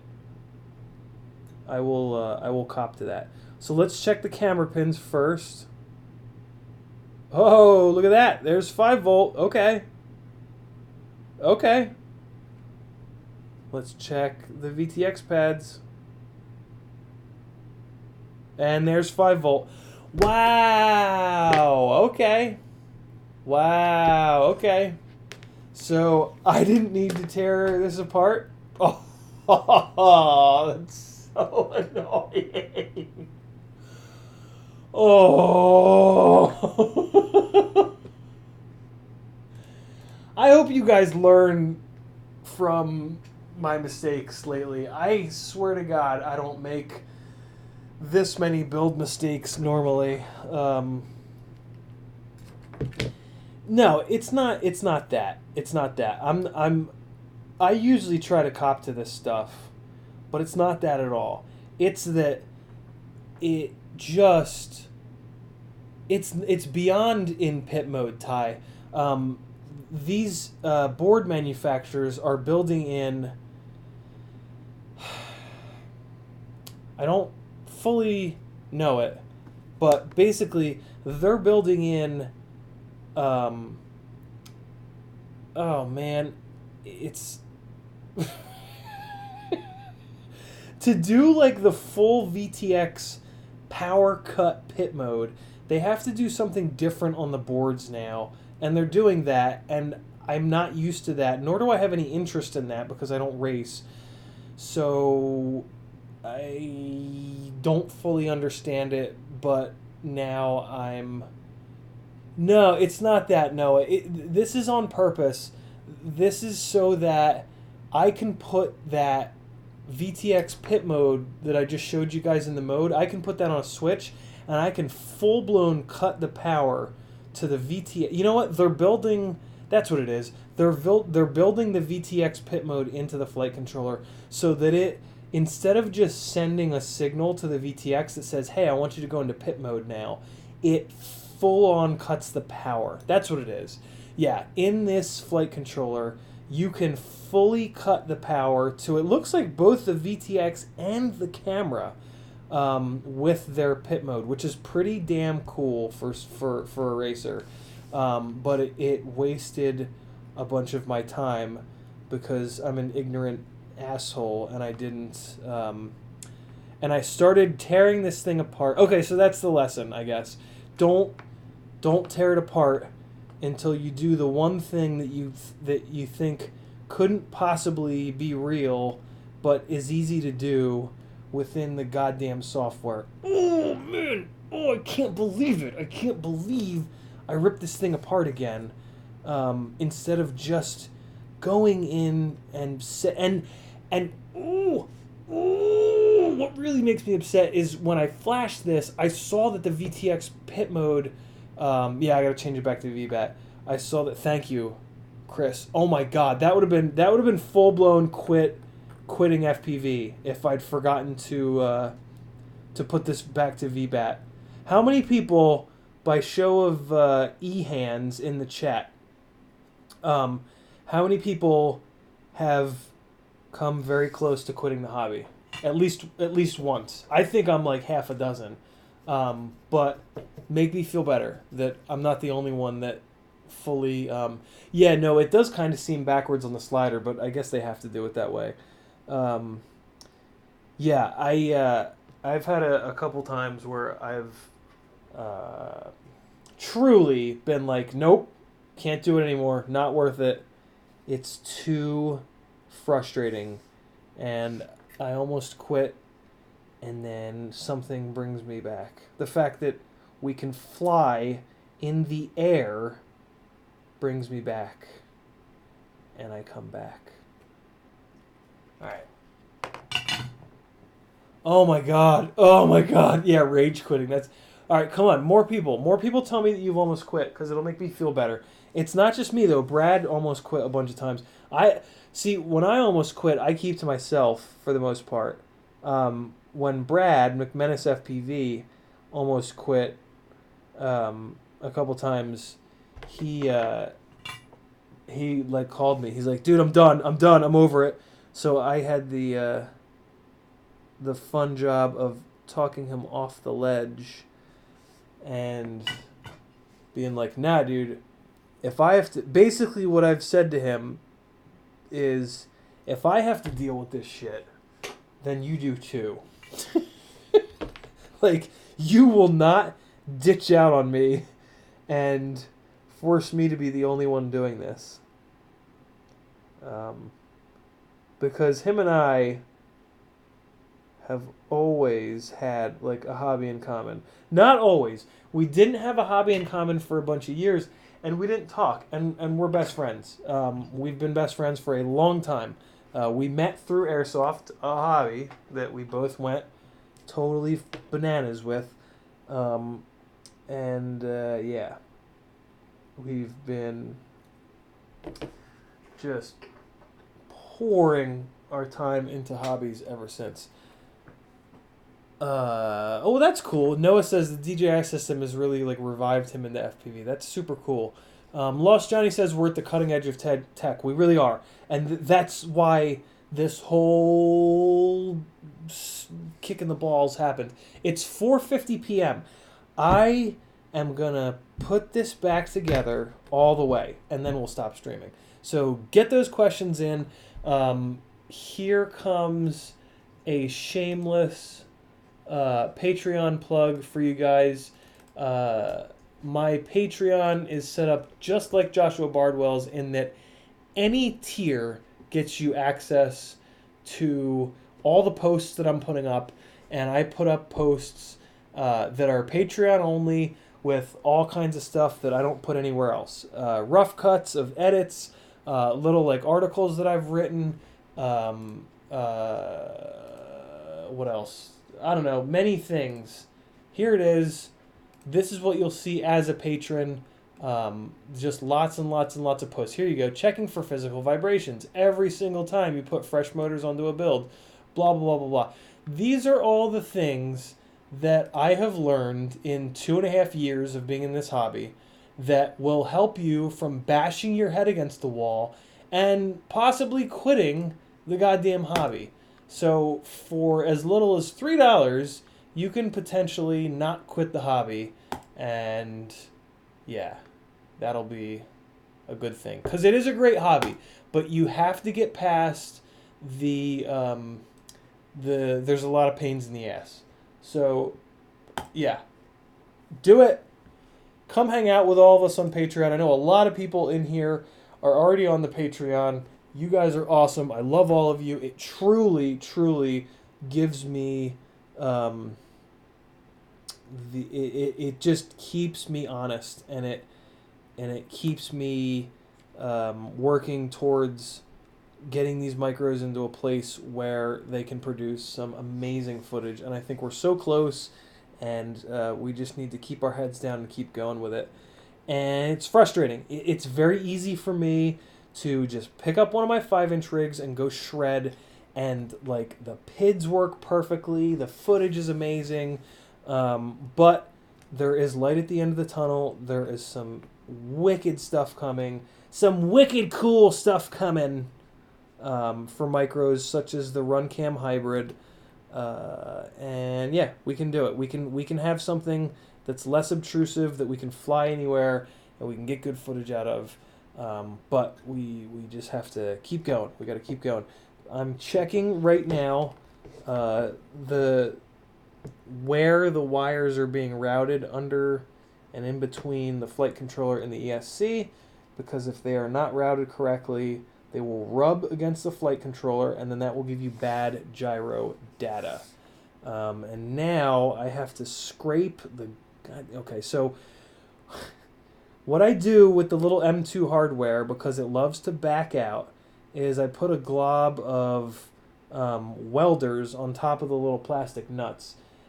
The problem is when you pull the plastic nuts off, the welder is still stuck to them. So you got to go in and you got to just get it off of there, at least from the middle. You got to get it out of the middle, because basically what you're doing is you're putting a blob of welder that's going to connect the outside of the nut to the center shaft of the M2 hardware. So you got to at least clear out the middle, because otherwise the dried welder will prevent the fresh welder from touching the M2 shaft. We are in the weeds now, boys and girls.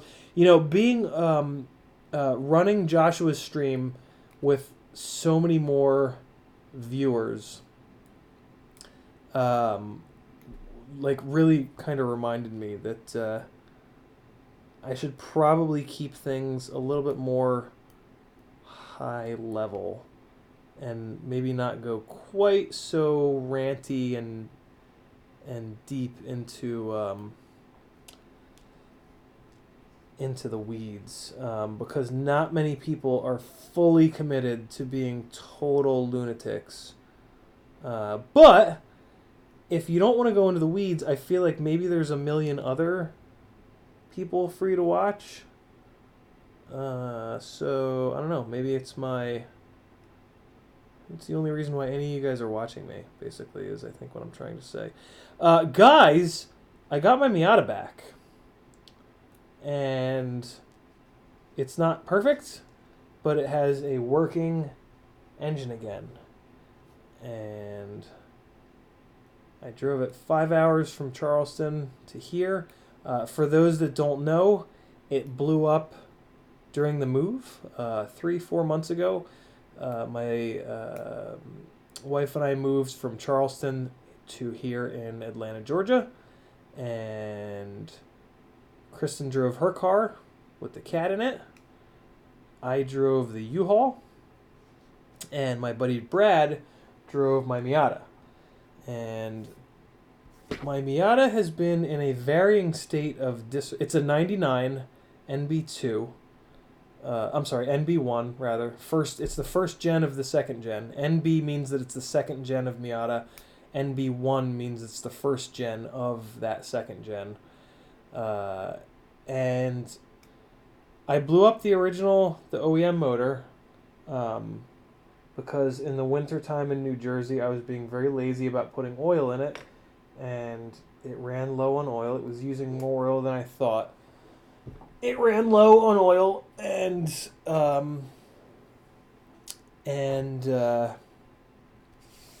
oil starvation through spun a bearing. So at the time, I was making good money in New Jersey, so I had somebody build me so I met a guy at Miatas in Boone, a yearly event where hundreds of Miatas show up, and then we go out and drive fun roads in the Appalachian Mountains. And met a guy up there who said, "Oh yeah, I've built hundreds of Miata motors, and I'll hook you up, and I know you're a good guy. You've been doing a lot of videos for us, and I want to show you some appreciation. I'll give you a discount, and yada yada yada." And I bought it. I didn't ask around enough. I just thought he seemed like a nice guy. He seemed like he knew what he was talking about. His Miata made almost 400 horsepower, and Miata motors are fairly easy to build. So I funded a really nice build. Naturally aspirated build, great for autocross. It was set up to basically make about 150 to the wheels, and it did that. But he put later I found out that he'd only built 2 motors, and on my motor he had put the compression rings in upside down, and when you do that, everything's fine. The compression is fine, but the oil control rings don't like being upside down, and they leak a ton of oil into the cylinders. So you basically burn oil all the time, which is fine when you're not hammering on it, when you're not creating big cylinder pressures with big throttle openings and stuff like that. But when you are, like when you're running it hard in the mountains, like why I had this motor built, or at autocrosses, it was burning a full quart of oil every 15 minutes. So we would go on like these 2-3 hour loops, and we would hit like a really fun section of road that would be like 15-20 minutes of hard driving. And literally at the end of each one of those fun little sections of road, I would have to stop and dump an extra. Man, talk about being in the weeds. Woo-hoo-hoo-hoo-hoo-hoo! We are in the weeds, my brothers. I would have to stop and put an entire quart of oil in. So this was one of the things that led me to FPV, believe it or not. I guess to return some semblance of continuity to this story and what I'm doing right now. So yeah, I just stopped autocrossing. I stopped running it hard in the mountains because I couldn't. I just couldn't keep it that filled up with oil. That led to me finding FPV. So not all bad news. But that motor was like kind of cursed. So, and I knew that its days were numbered.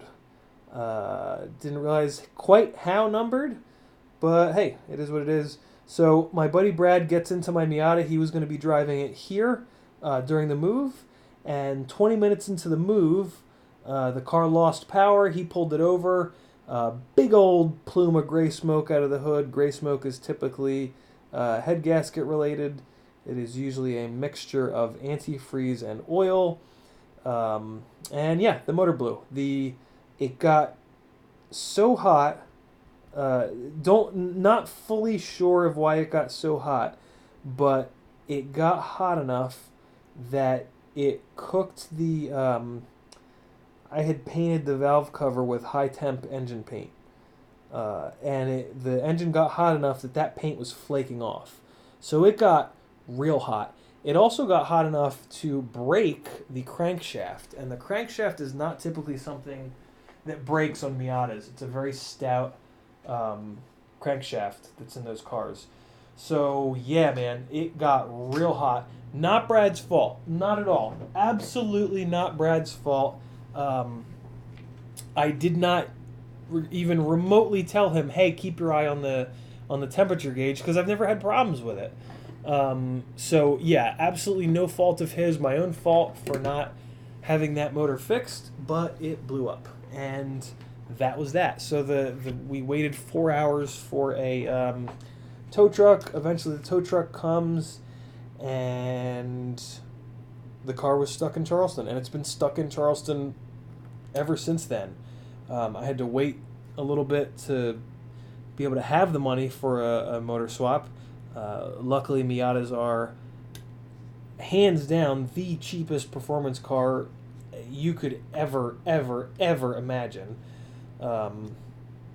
So, to give you some idea, a motor swap, an engine swap on a typical car is going to be many thousands of dollars.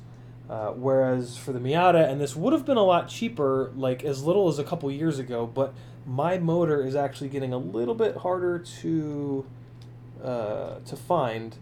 It used to be like a $300-400 motor. Now they're knocking on the door of $1,000. But all said and done, $2,000 for a whole new engine. Admittedly, a junkyard engine, because again, I just was trying to keep the cost down, and they're very tough engines. But yeah, $2,000 to get a new-ish a new used engine into the car, and I drove it home, and it is good to have my buddy back. Slight issue with a misfire that I need to dig into. I think it's just spark plug wire related. Other than that, good to go. I have my Angry Weekend pseudo race car back, and I am pleased. Alright, I've completely ignored the chat so that I can talk about cars, which is my favorite thing to talk about. Kyle K says, it's important for you to do your thing. Pile of Carbon says, I haven't been close to quitting per se, but it felt pretty crappy when my first quad pre-built had some weird gremlins. Didn't know if anyone else in the hobby had yet to finish. Didn't know anybody else in the hobby and had yet to find Bardwell's channel. Oh, that's a really good point, Pile of Carbon. Yeah, this hobby's interesting, man. Like, it's such a strange combination of, like, totally by yourself, like, on an island out in the middle of nowhere, trying to figure all this out and flying alone and all that stuff, versus, like, the community of people are fucking awesome, man. Like you guys are awesome. You guys literally, like, the people that are on my Patreon on a daily basis are literally the reason that, like, I won't just be like, no, I'm not doing anything tonight. I'm just going to sit on the couch and stare at the television for 5 hours. Like, that's what I would do. Like, before you guys and before the Patreon, like, I legit would just do that a lot of nights. And I love it. I absolutely love doing that. I love spending time with my wife on the couch watching TV. But, I don't know, there's more. There's more that we can do. And like, I've had a lot of really time-consuming hobbies. And it was nice to kind of... I did take sort of a break. I did take a couple-year break when I got out of motorsports before I found FPV. Of just kind of not having a hobby, and like, I would just relax, and that was great. It was great to relax, but I think a lot of us have sort of overactive brains that just won't let us really do that forever. Like, we just need more. Like, we need to be challenged and stimulated and all that. So yeah, it's really been great. It's really, really, really been good to have something to encourage me to do more and not just watch my life pass by in front of me, but to be active and make moves and do fun things and, like, helping you guys out and answering questions. Man, it feels so good. I really love that. Like, when in the motorsports world, I scratched that itch by being an instructor, and I would help every other weekend, every 3 weekends, I would help all my students go faster and have more fun and be more safe and all these cool things. And, like, this is now taking the place of that and helping you guys solve problems and get rigs that are going to fly a little bit better and have a better motor and prop combo and stuff like that. Yeah, man, it's really, really fun for me, and it has kind of reinvigorated a part of this hobby. The flip side of that being, I find myself not having quite as much time to fly because I'm spending time doing these live streams, but that's totally okay. I've flown enough where I'm happy with where I'm at as a pilot. I absolutely want to keep improving, and I really want to get better. Like, I want to be a top 10 freestyle pilot, period. Like, no questions asked. I want to be in that top level of freestyle pilot.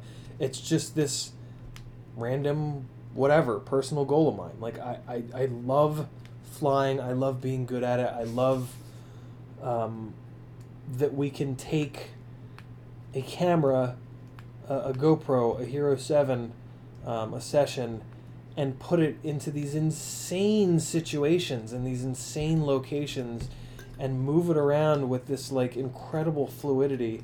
That is so cool. But there are a lot of other things that are really cool in this hobby as well. So yeah, it's I've talked about it before. It's like the meta of the hobby, right? Where do you spend your time? Joshua Bardwell, his meta is to spend time on his top tier, right, is the technical side of things. And I don't think there's anybody better than him at that. Knowing how to fix the issues, how to set everything up, how to troubleshoot, all that stuff, that's where he focuses. That's what I'm hoping, is really fun for him. For me, that's fun too, but the flying is even more fun. Why did I not check that? I guess I don't need to check it because of what I did, but I should have really not put this all the way back together before checking it through goggles. But it's going to be fine because the only problem was that I didn't have voltage on those pads. So I'm going to take my handy dandy little the FPV Geek switch and switch on my Fat Sharks. Maybe I'll even push the little secret button here that turns on the LEDs to show how much charge is in the goggle battery. Shout out to Ron DeLeos for hooking a brother up. So let's see. Let's see if we get video. We will. And there it is. We're good. We've got video. And it looks good. OSD looks good. Yep. All set. We've got a working Acrobrat. And there is one of the lights on the RunCam split board. So we have power going to the split.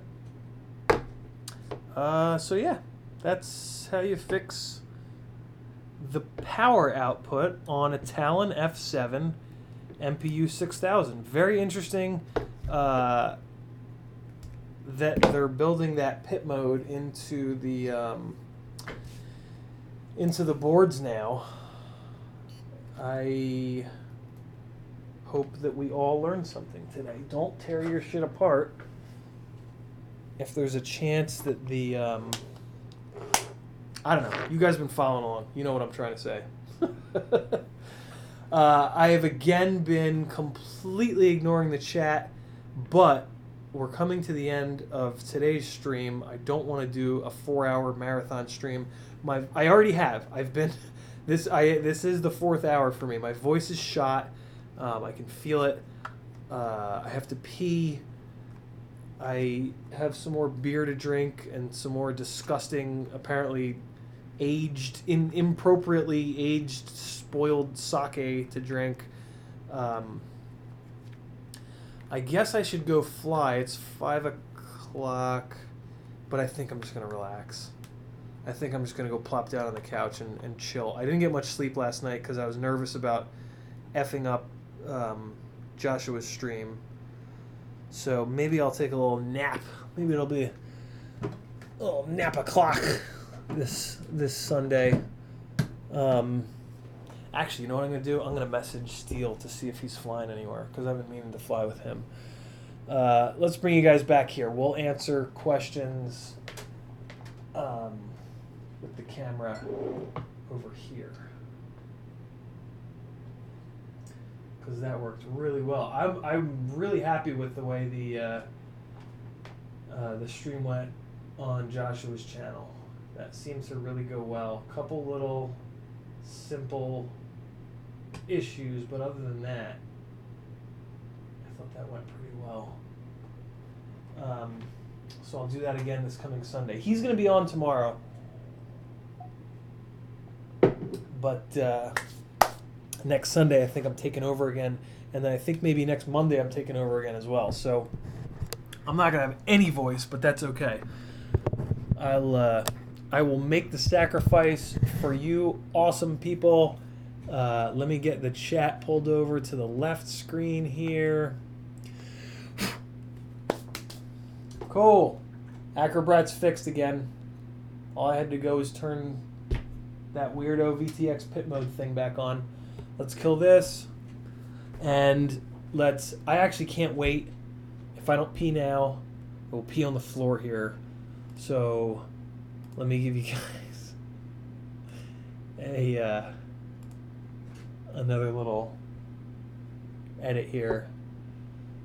Another little unreleased edit, which are what you'll get access to over on Patreon if you want to support me and keep me going. Something keeps making noise over there, and I don't know what it is. What do you guys want? You want a...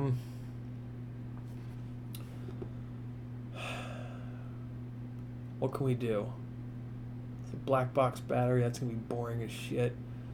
Ooh, crane test. I think you guys have already seen this, but I know what I'm going to give you guys. Since we talk so much about motorsports on this stream, I'm going to give you one of my old car edits. What do you think about that? And there's nothing you can do about it because this is my stream, not yours. Damn it. So I'm going to go way back, and I'm going to give you a Miata Autocross event. For anybody that doesn't know what Autocross is, this will show you. And then I'm going to go pee. And then I'm going to answer these questions. I see some good questions. Dusty Stunts just asked about the 1108B motor. I'm not a fan of 1108s. But here we go. Let's do this thing in the place. And I will be right back.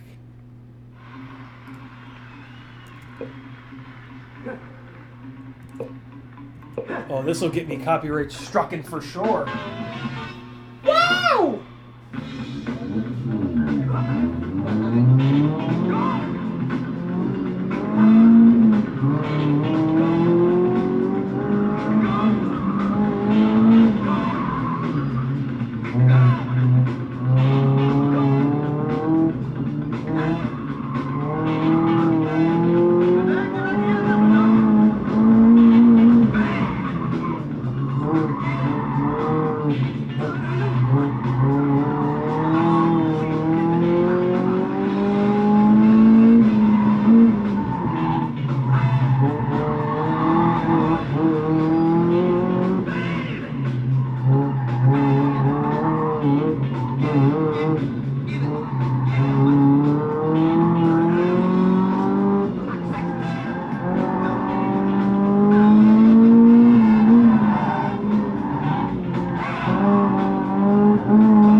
Oh, I miss autocross. I miss it.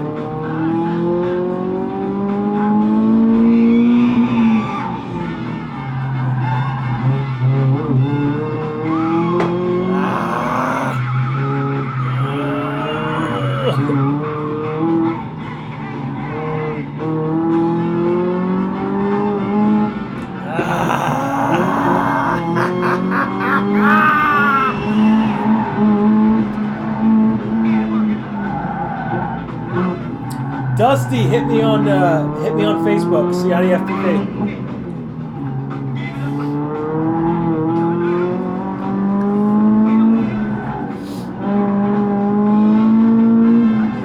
Get it.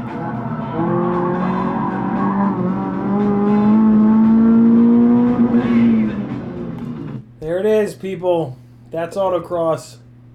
Some regions will build the entire racetrack out of. Yeah, Bert was my. Bert was the G meter. If Bert was 45 degrees, I knew I was one lateral cornering G. As he went above 45 degrees, my Miata will generate 1.6 lateral G force.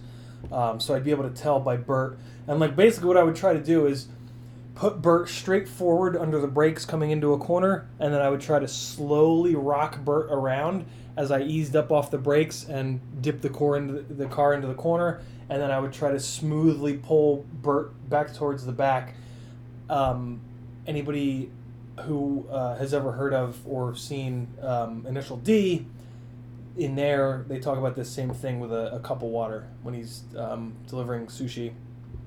Going a million miles an hour on the toge, he'd have a cup of water, and he would try to do the same thing with the water on the lip of the cup, try to run it forward and then rock it around, and so that you don't splash it back and forth. And the point was to not splash any water. So that was my Bert. Plus, my wife named the car Ernie, so Bert and Ernie. But yeah, that's autocross. Some regions will take cones and build out the entire racetrack, but that's a terrible idea because then when somebody goes crashing through the cones, you got to fix 100 cones. This is the more standard layout where you put key cones up. Typically the inside of the very inside of the corner and the very outside of the corner on the exit and the entry, and then you get to make your own line. And that's a big, so the meta of autocross is you get to the event early, you walk the racetrack made of these cones, and you figure out in your head, A, I can't get lost, I want to make sure I stay on course, but B, how can I create the smoothest line and the line that works best for my specific car and the way that it handles. Does it enter corners faster than exit? Front wheel drive, rear wheel drive, weight, all that good stuff. So yeah, incredibly, the learning curve and the skill ceiling for autocross is incredible. Yeah, you want to be a better driver? Go autocross, and it's cheap. I would go through about set of tires a year, set of brake pads every few years. Other than that, that's about it. The motor blowing up had nothing to do with autocross. It is a very low stress motorsport, and get in the door for like $40. You show up on an autocross with a stone stock, whatever, anything that you're driving now, pay $40 and go do this and run it as hard as you possibly can. It is great fun. I will get Joshua Bardwell out to an autocross with that Mustang. My background in autocross was with Mustangs. My first bunch of years was with a 96 Mustang Cobra. It wasn't until I bought the Miata that I started winning, because it's like cheating with a Miata because they're shit. But yeah. Dean says very low stress, unlike building drones. Well, you got to build the car though, and I'd much rather work on a drone than a car. it's you think I curse a lot on this stream? Put me in a garage. Jesus. So there you guys go with that. We can click out of there. What else do you guys have? Last minute questions. Hit me with it. It's 5:21. We're 21 minutes over. I don't think I have anything else to show you guys. Somebody asked about a Whoop. Wait for the newbie drone. I had the newbie drone shirt on earlier. Wait for the newbie drone brushless board at the very least. Just get there ready to fly. Brushless Whoop, because it's gonna be awesome and it'll be worth the price. They sent me one of their tester prototype ones, and it's absolutely phenomenal. It's so good. So let's make sure we're caught up-ish on the chat. Any chats that I missed that are off the top of the screen, you got to ask them again. I'm not going to go up. I'm just going to bang through these, and we're going to wrap it up. This has been an awesome stream. I can't believe I didn't have more technology issues. All right, here we go. Dusty Stunts. If you want more power from Micro, go with a Daytona. Okay, good. Thank you, Noah. Kyle K. Do a little sing in the shower. No. Dusty Stunts. I can't find any in stock. Scotty, what do you think of the 1108B motor? 1108 is too much stator height and not enough stator width. Everything I do, I bring back to 5-inch. The R&D cycle on 5-inch is done. We know everything we need to know. We might find one or two little secret tips or tricks here or there. But there's been so much R&D thrown into 5-inch rigs that they've found the right combo. And when you look at a 5-inch motor, you'll notice that it is very wide and it is not very tall. So now we go to a micro motor And even these 1306s are very tall and not all that wide. Why would that be? Like, what? Why would there be a difference? There are some reasons, but just bear with me, right? Why would a micromotor be so much taller like that? Why wouldn't we want to have the same ratio of motor width to motor height? And that's something that I very much believe in. I very much believe that all of our micromotors are way too tall and not wide enough to handle the props that they're spinning. Now, an 1108 is like the perfect example of that. That is all the stator height in the world, but not enough stator width. And what stator width gets you, in my experience, is free torque. It's a longer lever, so it's literally free torque that you're generating from having a longer lever, having the motors in the stator farther away from the center line of rotation. And realistically, what it gets you on the sticks is instant or laggy throttle response. The magic of a 5-inch rig is that it reads your mind. You think about increasing the throttle and it already increased it. It's like right ahead of you. It just tracks perfectly. And I think that has a lot to do with the fact that they're the ones that I like the most are 23 millimeters wide and only 6 millimeters tall. I think that the width is really, really important. And I really want to see the micromotors that I've run that are closer to this ratio of height to width feel so much better in freestyle situations where I want to have just like minuscule control over elevation and throttle to go through a gap that's too small for a 5-inch to go through, right? Because that's the point. If we're shooting gaps that a 5-inch can go through, why aren't we just flying a mini quad? Why are we flying micros? I want a micro that can hit a gap that's the size of the micro rather than a gap that's the size of a mini quad. And I think one of the keys to that is going to be getting these motor manufacturers to make wider motors with less height on the stator. And I think we're getting there. The iFlight, I'm losing my voice. The iFlight 1507 and these T-motors are way better than what we've had in the past, and I hope that trend keeps going. And I'm going to try. I do like them, Sean. We'll talk about it in a second. I'm going to keep doing whatever I can, which is thus far not much. I don't really have much influence in FPV yet, but you guys and Joshua Bardwell are awesome enough to boost that. Everything that all you guys are doing, and Joshua in particular, is really helping with that. And I'm going to keep going. I am just going to keep pushing with it because I really think that there's a future in it, and I really think that, like with the Runcam Hybrid and the Caddx Tarsier, I'm sure Foxier, I'm sure they'll come out with one as well. I think there's a really bright future for micros with HD. Sean Hales asked a great question. So you don't like the new iFlight 1507s for the Acrobrat? I don't know if I like them or not. I haven't run them. But 1507 is too much stator height and not enough stator width, in my opinion. The Emax 1606s were a better mix, but they're not smooth enough. If we got a 1606 that was as smooth as these T-motor prototypes, or as smooth as the 1407 Brat motors by Rotorex that you can't get anymore, I truly think that for a 3-inch prop, the right motor size, and I'm sorry that I've said this a million times, but I truly think that the right motor size is going to be 1405 or 1406, 1505 or 1506, or 1605. I think those are the right motor sizes to properly control a 3-inch prop in the way that a mini quad controls a 5-inch prop. Yeah, that is an opinion that I've come to after flying a shitload of different motors on micros. All right, so I'll go from the bottom to the top. 1103, 1104, 1105, 1106, 1107, 1304, 1306, 1407, 1408, two sets of 1408s, two sets of 1407s, 1606, 1507.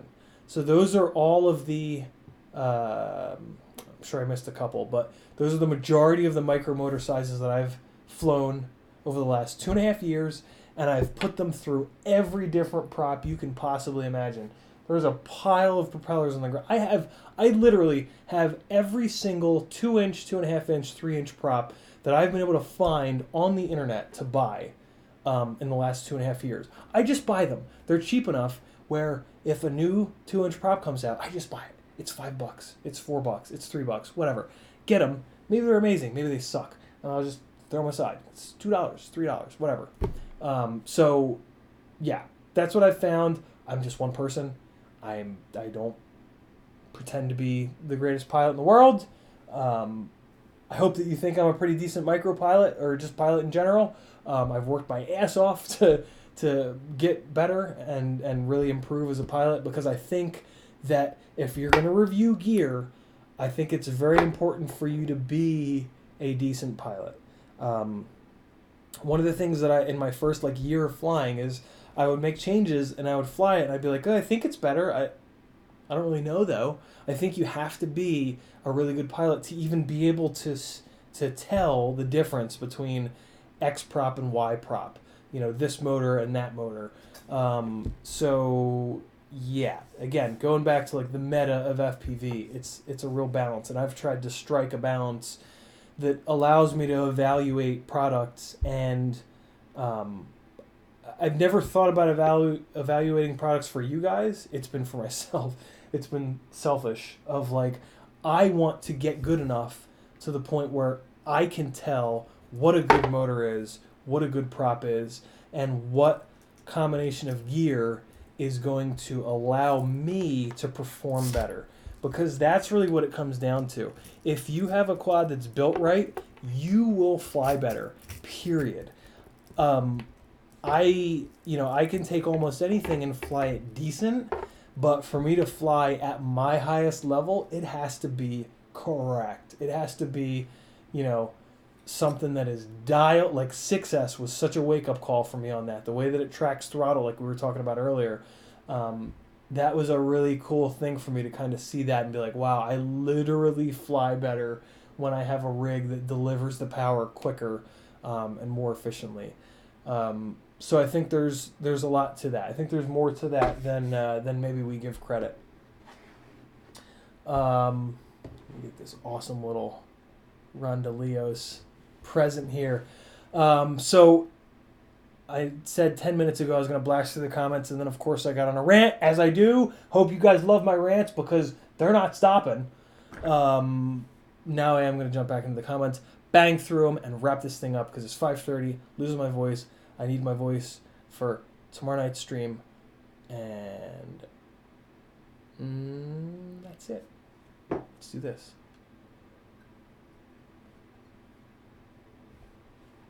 Empty beer glass, empty fancy shot glass. This has been a fun stream. This is I love that you guys like just kind of hanging out. It's yeah, it's cool. It's cool to just have hangout streams. All right, top to bottom on the chats, burning questions, drop them now. Away we go. And I'm not going to get on any tangents. Dusty says, speaking of motorsports, I work for Homestead Miami Speedway on the track services team. The track services team's sick. Thank you, man. You and your people are awesome, because those are the people that let drivers drive, because the track has to be ready. Dusty, I'm serious. Hit me up on Facebook. Ciotti87, Aaron Ciotti. I'm sorry, not Ciotti87. Jesus, Ciotti FPV, or just Aaron Ciotti. Let's talk, because I've been meaning to get down to Florida, because the Rotor Riot guys have been bugging me to come down and hang and film with them. So now that I have the Miata back, it needs some work. We'll talk. Let's talk. Noah says, I still don't understand why you went from autocross to freestyle endurance. and not dipped your toes into drone racing. So the reason is that local racing events for FPV are a field with foam noodles in them. So it's taking something that can go up, down, left, right, forward, backward, yaw, and it's just making it go forward, backward, yaw, which I would rather do, and I'm much better at doing in my car. And I also, I do more appreciate the physical grip aspect. Having a car that is, having a platform that's touching the ground with a rubber tire and having to manage that as well as the suspension geometry and a lot of other different things, that is what I love about racing cars. If there was a fully three-dimensional FPV racing experience like what we see in DRL with 7,000 spectators at an arena, I'd probably be into that. Although maybe not. I never loved the people get too competitive with autocross, with sports that involve competition, and I'm kind of over that. I loved it for a while. I got a bunch of Driver of the Years for New Jersey and some other accolades. I think I'm kind of over that. The freestyle FPV experience is such a breath of fresh air for me. Just like it doesn't have to be the drama that we see a lot. It's just go find a cool spot, do cool things, make a cool video, break stuff, hang out, relax. Like, no, oh, he's better than him, or like, just leave all that garbage out. Who gives a shit who's the best? Who cares if this person is better than that person? It just doesn't matter. It's so refreshing for me just to have something where it's just about going out and smiling, and like that is what freestyle FPV is. I just love that so much. So yeah, I think I'm sort of done. And even with motorsports, for me, it stopped being about competition a long time ago. It started being about instructing. My love of motorsports changed from winning and being the fastest in my class or the fastest in South Jersey or North Jersey or Philadelphia reason. It turned into wanting to instruct and help other people have more fun. Going faster and having fun are sort of synonymous. But yeah, it really turned into that, and I don't want to go back. I don't want to go back to this ultra competitive, I need to be faster than you kind of world. So FPV racing it just doesn't really do it for me. And I've tried, and it's awesome. And the folks that do it, I'm very jealous of, and I think it is such a cool skill set, and it really makes you better with freestyle for sure. But I just don't have the patience for it. And I'm going to stick with freestyle. So there you go.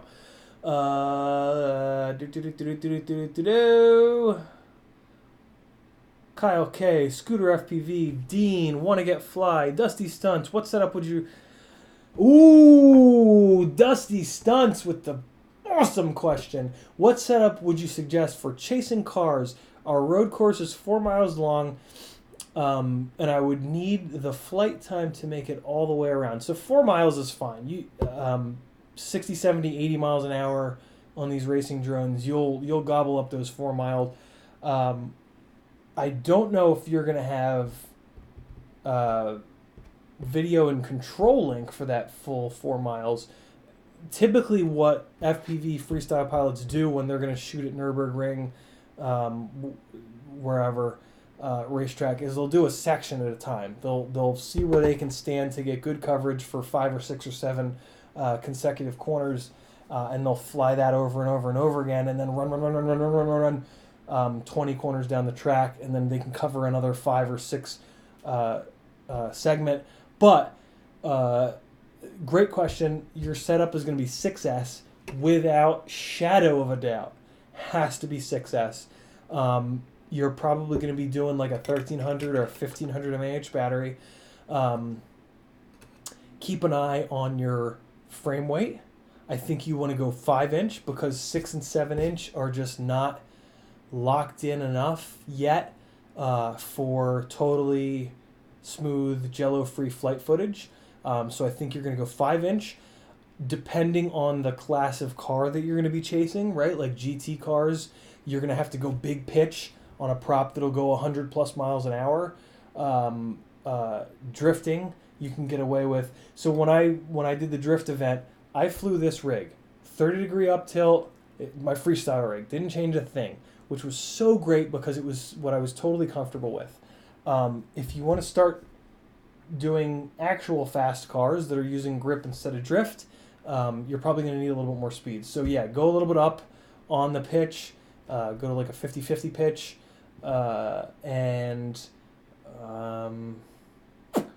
you might want a little more up tilted. I would actually do 30 and see how it is. I think 30 will get you pretty far. Other than that, yeah, try to build something that is as familiar as possible. Is going to be a big piece of advice. But like I said, look me up. Let's talk, man. People that are into motorsports and FPV, I want to be friends with all of you. Because there's some really cool parallels and opportunities that I think we're just scratching the surface of. Ty K, do you recommend 2.1mm or 1.8mm lens on the Runcam Racer Nano? For me, 1.8mm. I like to do a lot of backwards stuff and a lot of like off the side of the camera kind of stuff. I fly better with a very wide field of view. That is a very personal thing, though. The field of view that you fly with needs to be whatever is working in your brain and whatever works for your flight style. If you're big on going really fast and shooting gaps, you might want to go with a 2.1 or 2.3mm lens. That's going to close down the field of view. It's going to look farther into the distance, and it's going to let you give you a little bit more magnification to start lining those gaps up that are far away. Whereas for me, when I'm flying backwards with a lot of stuff, if I have a little bit more field of view, the trees are going to come up earlier into my field of view so that I can start to reference myself when I'm sliding and doing stuff like that in weird, awkward situations. Backwards, sideways, things like that. I tend to do a lot of that. So totally flight style dependent, totally whatever your brain enjoys dependent. Want to get fly. What is a good FPV lens that doesn't make everything seem a million miles away? There you go. Go with a higher millimeter is the easiest thing. Field of view, it's a lower field of view. 180 field of view is straight. So if looking ahead is 12 o'clock, 180 field of view is 3 o'clock to 9 o'clock. So 180 field of view, you can literally see exactly sideways to you, and then all the way into the front. And then as we drop down, 180, 170, 160, 150, 140. So it is magnifying. It is looking farther out as your field of view number comes down. The millimeter number of the lens is the opposite. The higher the millimeter, the more magnification. The more it's going to look out, the less field of view. So like a 1.8 lens, 1.9, 2.0, 2.1, 2.2, 2.3, 2.4. That's the way that works. Very, very personal choice there. Chris E, all-up weight of the Brat with a 650 4S. It is, test my memory. This is a memory test too for old man Ciotti. With a battery, it's going to be 264, 265, 270, 265, 265.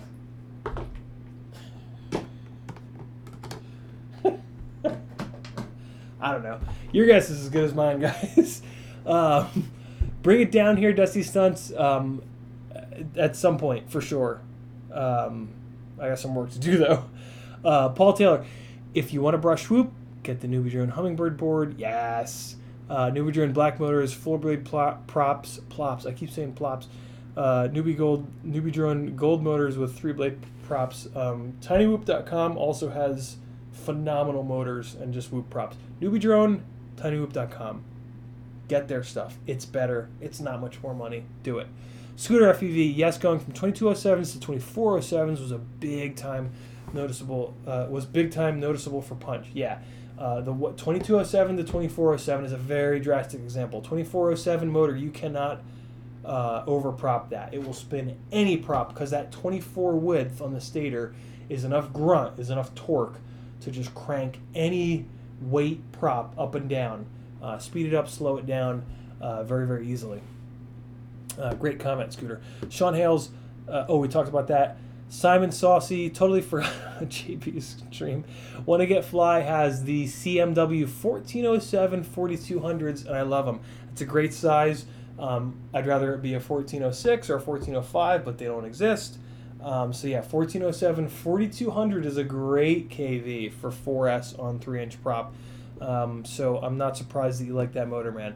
I don't know what CMW is though, but I'm sure a Google search would find CMW 1407. Scooter FPV, have the more expensive motors been better for flight? Yes, you definitely get what you pay for. The more expensive motors will have stronger motor shafts, more R&D thrown into them. Yeah, you get what you pay for. Sean Hales thinks his Acrobrat is flying great with the setup he's running, but his HD camera sucks. Get you a Runcam hybrid. Get that pre-order in. Wanna Get Fly says OCDs Unite. Rant on. Hell yeah. Bernat, great question. Do you use a sim? I used to. For the first year and a half of my flying, I used sims religiously. There were a few months that went by where I would not go to sleep if I hadn't simmed for at least a half an hour. The big thing about the sim is, I crashed. Good to go. Flying again. You don't have to chase it down. You don't have to fix it. None of that bullshit. Sims are huge. Eventually, the physics in the sim don't closely enough match the real thing, where I found that the sim wasn't necessarily helping me anymore. The point of me for the sim was drilling like the different motions that I was doing on the thumbsticks to do certain moves and being just full-blown reckless. Can I do this upside down inverted backwards? No. Okay, great. Can I do it upside down going the correct way but still backwards? Sure. So the sims are awesome.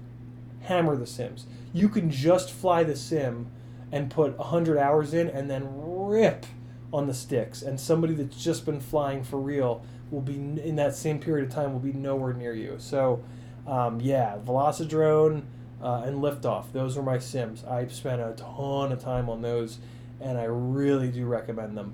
Chrissy asks, LDRC King Kong 3-inch props worth. Why do I keep saying plops? King Kong 3-inch props. Chris, I don't know those. King Kong 3-inch prop. I do know those, and they're shit. Stay away. King Kong 3-inch prop, don't touch them with a 10-foot pole.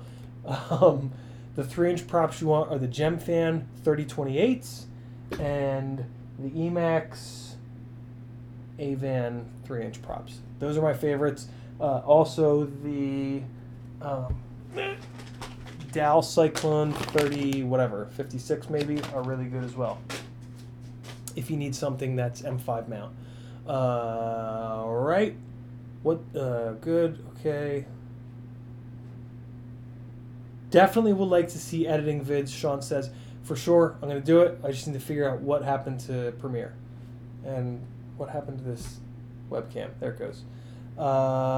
Okay. Paul Taylor, freestyle with friends is the best. Agreed. Jojo4 is using 800 kV with 5146 Gemfan props. It's fast. Yeah, that's a lot of RPM. I am on 1600 kV on 5143 props, and it grooves. So 1800 kV on 5146 must be a lot. And it's reasonably efficient. That is pretty much down to the GemFan props. Those are great props. The 5146s. Kebab's favorite prop right now, actually, not surprisingly. Griffin FPV, do you think the sim helped? Yep, great question. Absolutely. Sim helped a huge amount in just getting stick time. QX7, to answer Bernat's question, $100. I just a guy that I met at Steele's housewarming party, Chris, was like, dude, I want to start flying. It looks like so much fun. I'm like, look, go on RDQ, get a QX7, $100. Here's a card for a discount on Velocidrone, a sim. Spend like as much time as you're willing to in that simulator. Just pour time into that sim, because then when you're ready to fly, you're not going to just obliterate everything and just be completely nervous in the air and unable to have any actual fun. So yeah, sims are humongously helpful. Just do it. Just do the sim. Do all the sims. Spend all the time in the sim. You'll be so much better of a pilot for it.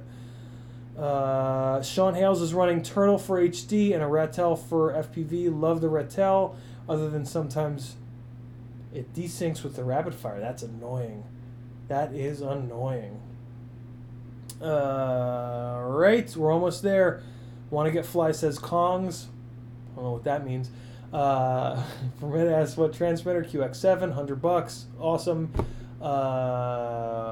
Dusty Stunt asks, what can I do to better tune my Turbo B 120 RS 4S? Dusty, I'm going to refer you to my Patreon, because I have an article on hot motors. Let's go to that. I just recently posted it. Here you go. Checking for physical vibrations. This is a really good one. For $3, you can get in here and read through this, and it's going to be really helpful. Checking for physical vibrations. I want you to read that, and then you need to check out this one. Ooh, this is a good one. Micro building tips and tricks. Do this one for sure, because it talks about soft mounting. And that was a shitty day. This is a pretty good one, motor theory, but there's a hot motors filtering degain and motor heat. There we go. This is going to be super helpful for you as well. And then there's one, I swear to God, I thought I had a specific article that I wrote on motor heat. It might be that one that we just looked at, though. Yeah, I think it's that one that we just looked at. I accidentally clicked on it. Filtering degain and motor heat. I think that's the one. 2-inch smackdown. Hey, there's my 2017 toothpick. Look at that thing. Looks familiar, right? Yeah, I think that this must be the one. Filtering degain and motor heat. That's what you need. My recommendation is to physically and mechanically work on that problem rather than not trying to fix it in the PID loop. We're going to talk about motorsports on the internet, and hit me with questions and I'll help you out. Black Moses says, what's up? Do you think Betaflight 4.1 RPM filtering can help with jello on HD 3-inch rigs with Nachi motors? It's a really good question. I hadn't thought of that. Probably. Because the notchiness of the motor, so that my understanding of the RPM filtering, and I think the RPM filtering is going to be a game changer for micros in general. But more specifically, the way that I understand it, there are 3 or 4 individual notch filters that RPM filtering is going to place on each individual motor. So what that means is the notchiness of the motor is going to create a frequency of vibration. So one of those can target that, in theory. Another one can target potentially your prop being out of balance. Another can potentially target your motor bell being out of balance. And then another, maybe you've got maybe the last one, maybe your arm is a little bit weak and it's wobbling around. So in theory, yeah, they might help with those notchy motors. the flip side of that is Nachi motors are making the software do more work. And when you filter out a vibration, you are potentially filtering out an actual movement of the quad at that same frequency, which is a bad thing. So no matter what, a more smoothly running system is going to perform better. So there's a chance that the RPM filtering could be an absolute miracle and the whole Nachi motor thing goes away. I highly doubt that. I can't wait to see. I can't wait to find out. I am really looking for, and I'm really close to biting the bullet and just going into RPM filtering on the micros to start trying to figure it out. But I'm really trying to wait until it's out of release candidate, out of beta, and it is a solid thing. We'll see. I think that might cover it. Bernat, good night, brother. Thanks for hanging. You're in Spain. It is way later. Awesome. Dusty's going to hit me on Facebook. Black Moses will let me know. We did it! We did 5 hours of streaming. Cool.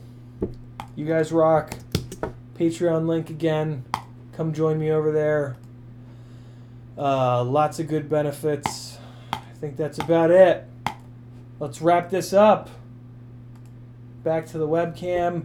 My name's Aaron Ciotti. You should call me Ciotti. Oh man, I'm tired. I'm gonna go take a nap. You should look me up on Instagram at CiottiFPV. Here on YouTube, on Facebook. Hit my Patreon. Say some nice things. Ask me questions. I want to get you guys into rigs that rip and fly really well so that you can enjoy this hobby even more. That's all I can think of to say. You guys rock. Thanks for hanging. I'll see you next time. Tomorrow. I'll see you guys tomorrow. 10 to midnight Eastern time. Tomorrow night, 10 o'clock to midnight Eastern time. I'll see you guys there. What are we going to do? Oh, I know what we're going to do. We're going to build a 5-inch rig. Ryan Harrell is sending me a couple of base plates that I need to build another 6S glide.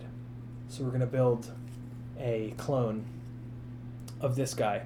I think I'm going to put it on 1850 kV motors. T-Motor's doing a little deal on these 1850s. And I think that's what I'm going to build because that will carry a Hero 7 a little bit better. Even though I don't ever want to fly with another Hero 7 because I've now broken 2 of them and it's $50 every time you break one. But I digress. And I leave you with that. Peace out, my friends.